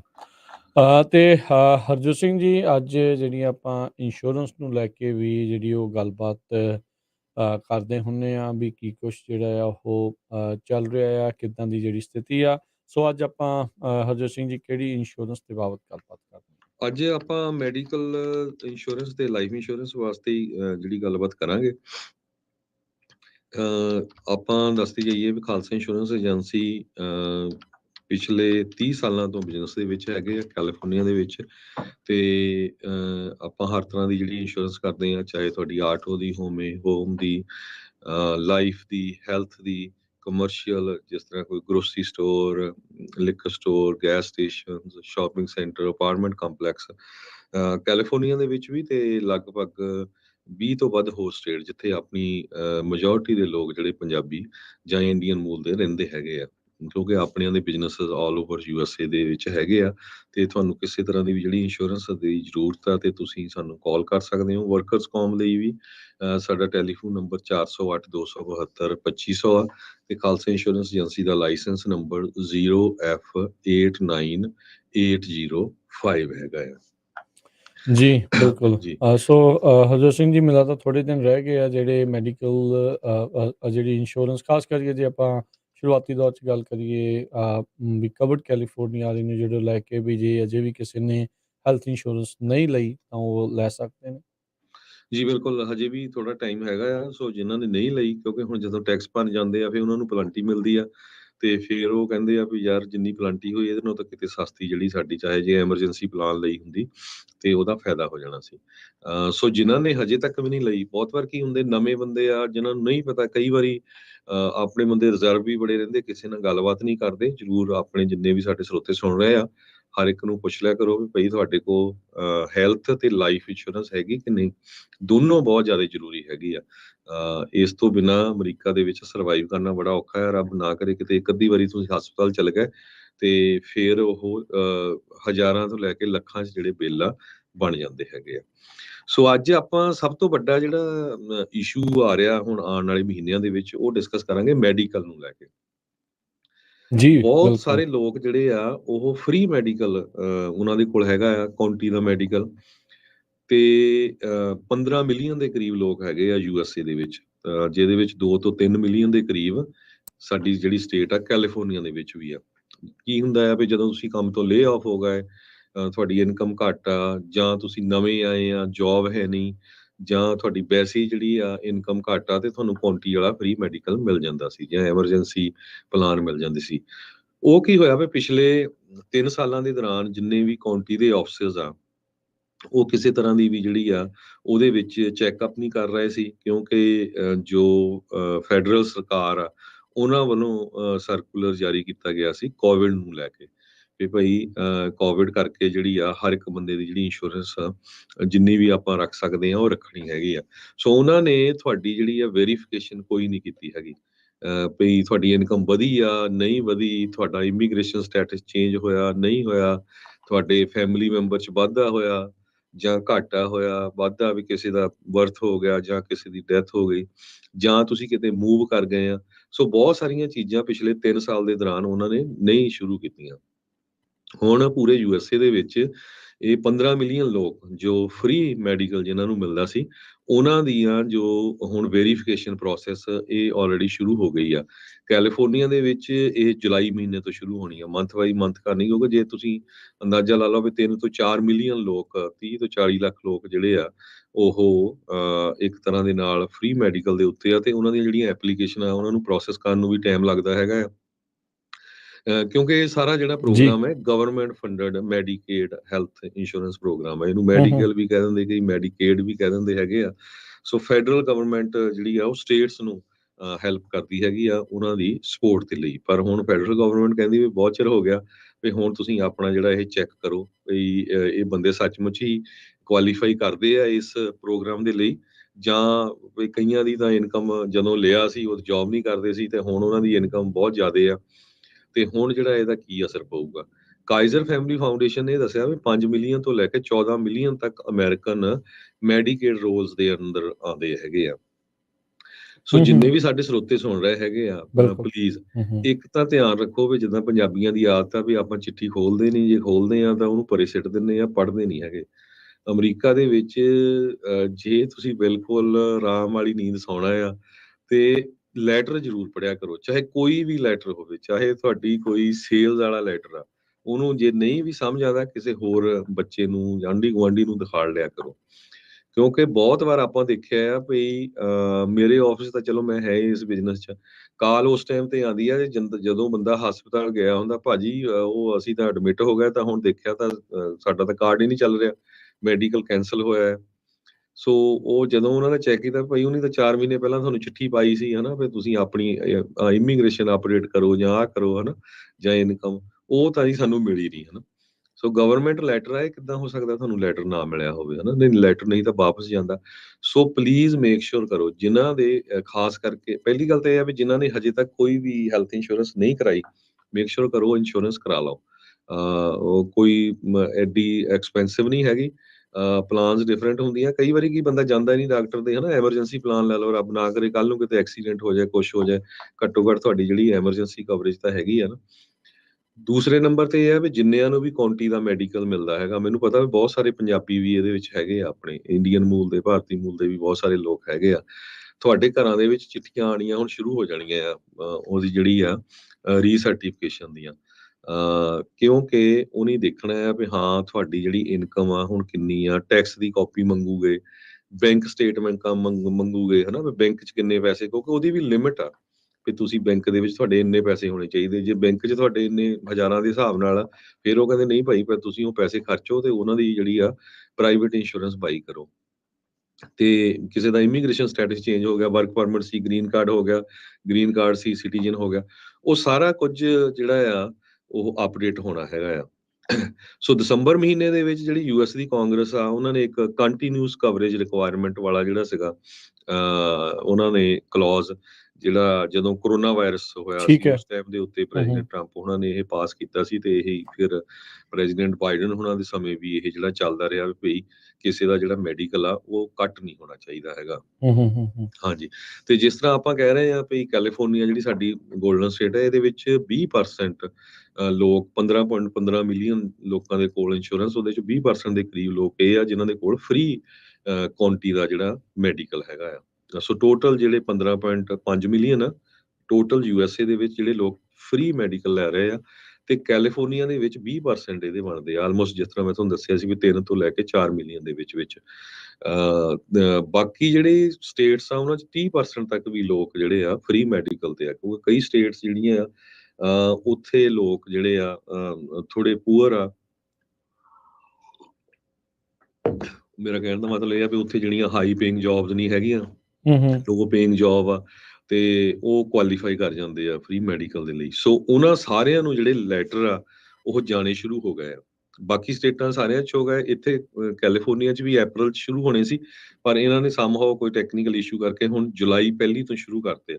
ਸੋ ਜਿੰਨੇ ਵੀ ਸਾਡੇ ਸਰੋਤੇ ਸੁਣ ਰਹੇ ਆ, ਤੁਹਾਨੂੰ ਫ੍ਰੀ ਕੁਆਂਟੀ ਦਾ ਮੈਡੀਕਲ ਮਿਲ ਰਿਹਾ, ਚਾਹੇ ਉਹ ਬੱਚਿਆਂ ਲਈ ਆ, ਚਾਹੇ ਤੁਸੀਂ ਰੈਗੂਲਰ ਤੁਹਾਡੀ ਜਿਹੜੀ ਏਜ 18 ਤੋਂ 65 ਸਾਲ ਦੀ ਆ, ਜਾਂ 65 ਸਾਲ ਤੋਂ ਉੱਪਰ ਜਿਹੜੇ ਬਜ਼ੁਰਗ ਹੈਗੇ ਆ, ਮੇਕ ਸ਼ੋਰ ਕਰੋ ਜਦੋਂ ਵੀ ਤੁਹਾਨੂੰ ਕੁਆਂਟੀ ਦੀ ਚਿੱਠੀ ਆਉਂਦੀ ਆ ਉਹ 'ਚ ਜੋ ਡਾਕੂਮੈਂਟ ਮੰਗਿਆ ਉਹਨੇ ਵੀ ਹਾਂ ਸਾਨੂੰ ਆਪਣੇ ਪੇਰੋਲ ਦੀ ਸਟੱਬ ਦਿਓ, ਜਾਂ ਆਪਣੇ ਟੈਕਸ ਦੀ ਕਾਪੀ ਦਿਓ, ਜਾਂ ਬੈਂਕ ਸਟੇਟਮੈਂਟ ਦਿਓ, ਜਾਂ ਕੋਈ ਇਮੀਗ੍ਰੇਸ਼ਨ ਸਟੇਟਸ ਦਾ ਆ, ਉਹ ਜ਼ਰੂਰ ਐਪਲੀਕੇਸ਼ਨ ਭਰ ਕੇ ਉਹ ਭੇਜੋ। ਜੇ ਨਾ ਭੇਜੀ ਤੇ ਤੁਹਾਡਾ ਉਹ ਆਟੋਮੈਟਿਕਲੀ ਕੈਂਸਲ ਹੋ ਜਾਣਾ ਆ, ਤੇ ਫਿਰ ਜਦੋਂ ਦੁਬਾਰਾ ਕੀ ਸਟਾਰਟ ਕਰਨਾ ਉਹਦੇ ਲਈ ਬਹੁਤ ਹਾਰਡ ਹੁੰਦਾ ਹੈਗਾ। ਕਈ ਵਾਰੀ ਬੰਦੇ ਦੀ, ਕਈਆਂ ਨੂੰ ਇਦਾਂ ਦੀ ਸਿਚੁਏਸ਼ਨ ਵੀ ਆਈ ਆ ਭਈ ਕਈ ਦਵਾਈ ਬੜੀ ਮਹਿੰਗੀ ਹੁੰਦੀ ਆ, ਬਿਮਾਰ ਹੁੰਦੇ ਆ, ਹਰ 2 ਹਫ਼ਤੇ ਬਾਅਦ ਜਾਂ ਮਹੀਨੇ ਬਾਅਦ ਉਹਨੇ ਦਵਾਈ ਲਿਜਾਣੀ ਆ, ਤੇ ਜਦੋਂ ਲੈਣ ਗਏ ਉਹ ਕਹਿੰਦੇ ਨਹੀਂ ਜੀ ਤੁਹਾਡੀ ਤਾਂ ਕੱਟ ਹੋਈ ਓ ਆ, ਤੇ ਫਿਰ ਉਹ ਦਵਾਈ ਨਹੀਂ ਮਿਲਦੀ ਹੈਗੀ।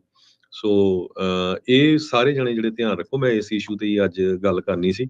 ਸੋ US ਡਿਪਾਰਟਮੈਂਟ ਆਫ ਹੈਲਥ ਤੇ ਹਿਊਮਨ ਸਰਵਿਸਿਜ਼ ਨੇ ਅੱਜ ਕਿਹਾ ਆ ਵੀ 15 ਮਿਲੀਅਨ ਲੋਕ ਜੋ ਮੈਡੀਕਲ ਜਾਂ ਮੈਡੀਕੇਡ ਜਿਹੜੀ ਫ੍ਰੀ ਕਵਰੇਜ ਆ, ਉਹਨਾਂ ਦਾ ਸਾਰਿਆਂ ਦਾ ਹੁਣ ਰੀਡਿਟਰਮੀਨੇਸ਼ਨ ਹੋਊਗਾ ਐਲੀਜੀਬਿਲਟੀ ਦਾ, ਤੇ ਜੇ ਤਾਂ ਉਹ ਕੁਆਲੀਫਾਈ ਕਰਦੇ ਹੋਏ ਫਿਰ ਤਾਂ ਠੀਕ ਆ, ਨਹੀਂ ਤਾਂ ਫਿਰ ਜਿਹੜੀ ਆਪਣੀ ਆਪਣੀ ਸਟੇਟ 'ਚ ਤੁਹਾਡੀ ਜਿਹੜੀ ਅਵਾਮਾ ਕੇਅਰ ਆ, ਜਿੱਦਾਂ ਕੈਲੀਫੋਰਨੀਆ ਦੇ ਵਿੱਚ ਕਵਰਡ ਕੈਲੀਫੋਰਨੀਆ, ਉਹਦੇ ਲਈ ਤੁਸੀਂ ਜਿਹੜਾ ਆ ਐਲੀਜੀਬਲ ਹੋਵੋਗੇ। ਸੋ ਇਹ ਉਹਨਾਂ ਨੇ ਜਿੱਦਾਂ ਲਗਭਗ ਹਰ ਜਗ੍ਹਾ ਟੀਵੀਜ਼ ਤੇ, ਰੇਡੀਓਜ਼ ਤੇ, ਈਵਨ ਨਿਊਜ਼ਪੇਪਰਸ ਦੇ ਵਿੱਚ ਜਿਹੜਾ ਐਡਵਰਟਾਈਜ਼ ਕੀਤਾ ਹੈ ਭਈ ਜਿਹੜੇ ਲੈਟਰ ਆਣੇ ਆ ਤੁਹਾਡੇ ਘਰਾਂ ਦੇ ਵਿੱਚ ਉਹ ਜ਼ਰੂਰ ਮੇਕ ਸ਼ੋਰ ਕਰੋ।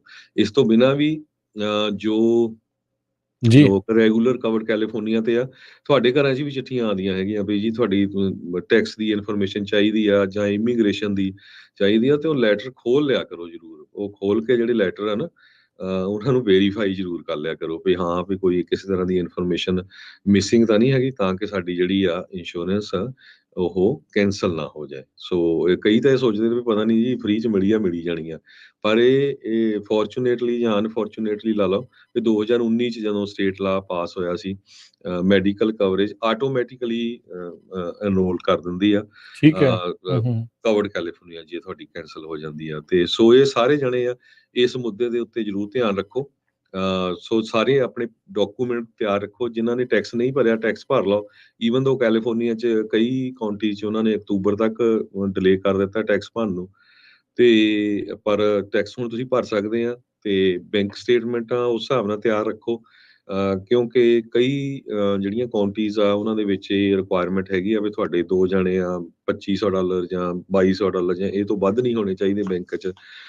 ਜੇ ਵੱਧ ਆ ਤੁਸੀਂ ਕੁਆਲੀਫਾਈ ਨਹੀਂ ਕਰਦੇ, ਤੁਹਾਡੇ ਇਮੀਗ੍ਰੇਸ਼ਨ ਦੇ ਪੇਪਰ, ਇਹ ਸਾਰੀਆਂ ਹੂੰ, ਹੂੰ, ਚੀਜ਼ਾਂ ਹੂੰ, ਜਿਹੜੀਆਂ ਹੂੰ। ਰੈਡੀ ਰੱਖੋ, ਤੇ ਜਦੋਂ ਤੁਹਾਨੂੰ ਲੈਟਰ ਆਉਂਦੀ ਉਹਨਾਂ ਦੀ ਉਹ ਲੈਟਰ ਨੂੰ ਫਿਲ ਆਊਟ ਕਰੋ ਆਪ, ਹਨਾ। ਕੋਈ ਐਡਾ ਉਹ ਕੰਪਲੀਕੇਟਡ ਨਹੀਂ ਹੁੰਦਾ, ਨਹੀਂ ਹੁੰਦਾ ਕਿਸੇ ਬੱਚੇ ਤੋਂ ਜਾਂ ਨਾਲ ਦੇ ਤੋਂ ਕਰਾ ਲਓ, ਜਾਂ ਜਿਹੜੇ ਕੋਈ ਸਾਡੇ ਆਫਿਸ ਵੀ ਕਾਲ ਕਰ ਸਕਦੇ ਹੈਗੇ, ਅਸੀਂ ਹੈਲਪ ਕਰ ਦਾਂਗੇ, ਉਹਦੇ 'ਚ ਕੋਈ ਇਦਾਂ ਦੀ ਪ੍ਰੋਬਲਮ ਨਹੀਂ ਹੈਗੀ। ਜੀ ਬਿਲਕੁਲ, ਤਾਂ ਖਾਲਸਾ ਇੰਸ਼ੋਰੈਂਸ ਏਜੰਸੀ ਦੇ ਨਾਲ ਤੁਸੀਂ ਸੰਪਰਕ ਕਰ ਸਕਦੇ ਆ 408 272 ਤੇ 2500 ਦੇ ਉੱਤੇ 4082722500। ਨੰਬਰ 1 ਕਾਰਨ ਆਪਾਂ ਬਾਰ-ਬਾਰ ਕਹਿੰਦੇ ਰਹਿੰਦੇ ਆ ਵੀ ਮੈਡੀਕਲ ਦੀਆਂ ਐਮਰਜੈਂਸੀਜ਼ ਬੈਂਕਰਪਸੀ ਦੇ ਲਈ ਅਮਰੀਕਾ 'ਚ ਬਣਦੀਆਂ ਆ। ਸੋ ਇਹ ਬਹੁਤ ਅਹਿਮ ਚੀਜ਼ ਆ ਵੀ ਤੁਸੀਂ ਇਹ ਲੈ ਕੇ ਜਿਹੜੀ ਉਹ ਰੱਖੋ, ਆਪਣੇ ਏਜੰਟ ਦੇ ਨਾਲ ਗੱਲ ਕਰੋ। ਬਾਕੀ ਮੈਡੀਕਲ, ਮੈਡੀਕੇਅਰ, ਇੱਥੋਂ ਦੀ ਰੈਗੂਲਰ ਹੈਲਥ ਇੰਸ਼ੋਰੈਂਸ ਦੇ ਬਾਰੇ ਤੁਸੀਂ ਗੱਲ ਕਰਨੀ ਆ, ਤਾਂ ਉਹ ਪਤਾ ਕਰਨੀ ਆ, ਸਲਾਹ ਲੈਣੀ ਆ, ਤਾਂ ਉਹ ਤੁਸੀਂ ਕਾਲ ਕਰ ਸਕਦੇ ਹੋ 408 272 2500 4082722550। ਜੀ। ਜੇ ਕਿਸੇ ਨੂੰ ਕੁਐਸਚਨ ਹੈਗਾ ਕਈ ਵਾਰੀ ਕਿਉਂਕਿ ਜਿਹਨਾਂ ਨੂੰ ਮੈਡੀਕਲ ਜਾਂ ਮੈਡੀਕੇਡ ਹੈ, ਚਿੱਟੇ ਕਾਰਡ ਹੁੰਦੇ, ਬਲੂ ਲੈਟਰ ਲਿਖਿਆ ਹੁੰਦਾ ਸਟੇਟ ਆਫ ਕੈਲੀਫੋਰਨੀਆ, ਸੋ ਤੁਹਾਨੂੰ ਲੱਗਦਾ ਵੀ ਤੁਹਾਡੀ ਚੱਲਦੀ ਜਾਂ ਨਹੀਂ ਚੱਲਦੀ, ਜਿਹੜੀ ਤੁਹਾਡੇ ਲੋਕਲ ਕਾਉਂਟੀ ਦਾ ਆਫਿਸ ਆ, ਡਿਪਾਰਟਮੈਂਟ ਆਫ ਹੈਲਥ ਸਰਵਿਸਿਜ਼ ਜਾਂ department of public social services, ਉੱਥੇ ਤੁਸੀਂ ਕਾਲ ਕਰਕੇ ਕਨਫਰਮ ਕਰ ਸਕਦੇ ਹੋ। ਉਹਨੇ ਤੁਹਾਡਾ ਨਾਮ, ਡੇਟ ਆਫ ਬਰਥ, ਸੋਸ਼ਲ ਪੁੱਛਣਾ ਵੀ ਹਾਂ ਕੋਈ ਮੇਰਾ ਡਾਕੂਮੈਂਟ ਮਿਸਿੰਗ ਤਾਂ ਨਹੀਂ, ਜਾਂ ਮੇਰੀ ਇੰਸ਼ੋਰੈਂਸ ਸਹੀ ਚੱਲ ਰਹੀ ਆ, ਇਹ ਜ਼ਰੂਰ ਵੈਰੀਫਾਈ ਕਰ ਲਿਓ। ਨਾ ਕਿ ਉਸ ਟਾਈਮ ਤੇ ਜਦੋਂ ਤੁਹਾਨੂੰ ਜ਼ਰੂਰਤ ਹੋਵੇ ਤੇ ਫਿਰ ਤੁਸੀਂ ਜਿਹੜਾ ਆ ਉਸ ਟਾਈਮ ਦੇ ਉੱਤੇ ਬਹੁਤ ਜਿਹੜੀ ਆ ਕਈ ਵਾਰੀ ਹਾਰਡ ਸਿਚੁਏਸ਼ਨ 'ਚ ਹੋ ਜਾਂਦੇ ਆ ਤੇ ਬੜਾ ਔਖਾ ਹੁੰਦਾ। ਜੀ। ਸਮਾਂ ਵੀ ਹਰਜੋਤ ਸਿੰਘ ਜੀ ਆਪਣੇ ਪ੍ਰੋਗਰਾਮ ਦਾ ਹੁਣ ਸਮਾਪਤ ਆ। ਮਿਲਾਂਗੇ ਆਪਾਂ ਆਪਣੇ ਸਾਰੇ ਸਰੋਤਿਆਂ ਨੂੰ ਜਿਹੜਾ ਹੁਣ ਅਗਲੀ ਵਾਰ। ਇਸ ਤੋਂ ਅਗਲਾ ਪ੍ਰੋਗਰਾਮ ਤੁਹਾਡੇ ਲਈ ਪੇਸ਼ ਕੀਤਾ ਜਾਵੇਗਾ ਆਤਮਿਕ ਆਨੰਦ, ਗੁਰਬਾਣੀ ਦਾ ਸ਼ਬਦ ਕੀਰਤਨ ਦਾ ਪ੍ਰੋਗਰਾਮ 11 ਤੋਂ 1 ਵਜੇ ਦੇ ਵਿੱਚ। ਪ੍ਰੋਗਰਾਮ ਨਜ਼ਰੀਆ 1 ਤੋਂ ਲੈ ਕੇ 2:30 ਵਜੇ ਤੱਕ ਕੁਝ ਗੱਲਾਂ ਕੁਝ ਗੀਤ। 3 ਤੋਂ 4 ਵਜੇ ਦੇ ਵਿੱਚ ਪ੍ਰੋਗਰਾਮ ਸਾਂਝੀ ਸੱਤ ਅੱਜ ਅਪਡੇਟ ਫਾਰਮਿੰਗ ਹੋਵੇਗਾ ਤੇ 4 ਤੋਂ ਲੈ ਕੇ 5:30 ਵਜੇ ਤੱਕ ਘਰੇਲੂ ਨੁਸਖੇ ਹੋਮ ਰੈਮਡੀਜ਼ ਦਾ ਪ੍ਰੋਗਰਾਮ ਸਿਹਤ ਸੰਭਾਲ ਤੇ 5:40 ਦੇ ਉੱਤੇ ਅਪਡੇਟ ਕੈਲੀਫੋਰਨੀਆ। 6 ਤੋਂ 8 ਵਜੇ ਦੇ ਵਿੱਚ ਗੁਰਬਾਣੀ ਦੇ ਸ਼ਾਮ ਦੇ ਦੀਵਾਨ ਸਰਵਣ ਕਰਾਂਗੇ ਤੇ 8:30 ਵਜੇ ਪੱਤਰਕਾਰ ਦੀਪਕ ਸ਼ਰਮਾ ਚਨਾਰਥਲ ਹੋਣਾ ਦੇ ਨਾਲ ਪ੍ਰੋਗਰਾਮ ਖਬਰ ਤੇ ਨਜ਼ਰ ਲੈ ਕੇ ਹਾਜ਼ਰ ਹੋਵਾਂਗੇ। ਹੁਣ ਇੱਥੇ ਹੀ ਪ੍ਰੋਗਰਾਮ ਦੀ ਸਮਾਪਤੀ ਆ। ਮੇਰੇ ਰਾਜਕਨਵੀਰ ਸਿੰਘ ਵੱਲੋਂ ਤੇ ਹਰਜੋਤ ਸਿੰਘ ਵੱਲੋਂ ਸਭ ਨੂੰ ਪਿਆਰ ਭਰੀ ਨਿੱਘੀ ਸਤਿ ਸ੍ਰੀ ਅਕਾਲ। ਜਿਹਦੇ ਵਾਸਤੇ ਰਹੋ, ਹੱਸਦੇ ਖੇਡਦੇ ਰਹੋ, ਸੁਣਦੇ ਰਹੋ ਜੀ ਪੰਜਾਬੀ ਰੇਡੀਓ USA।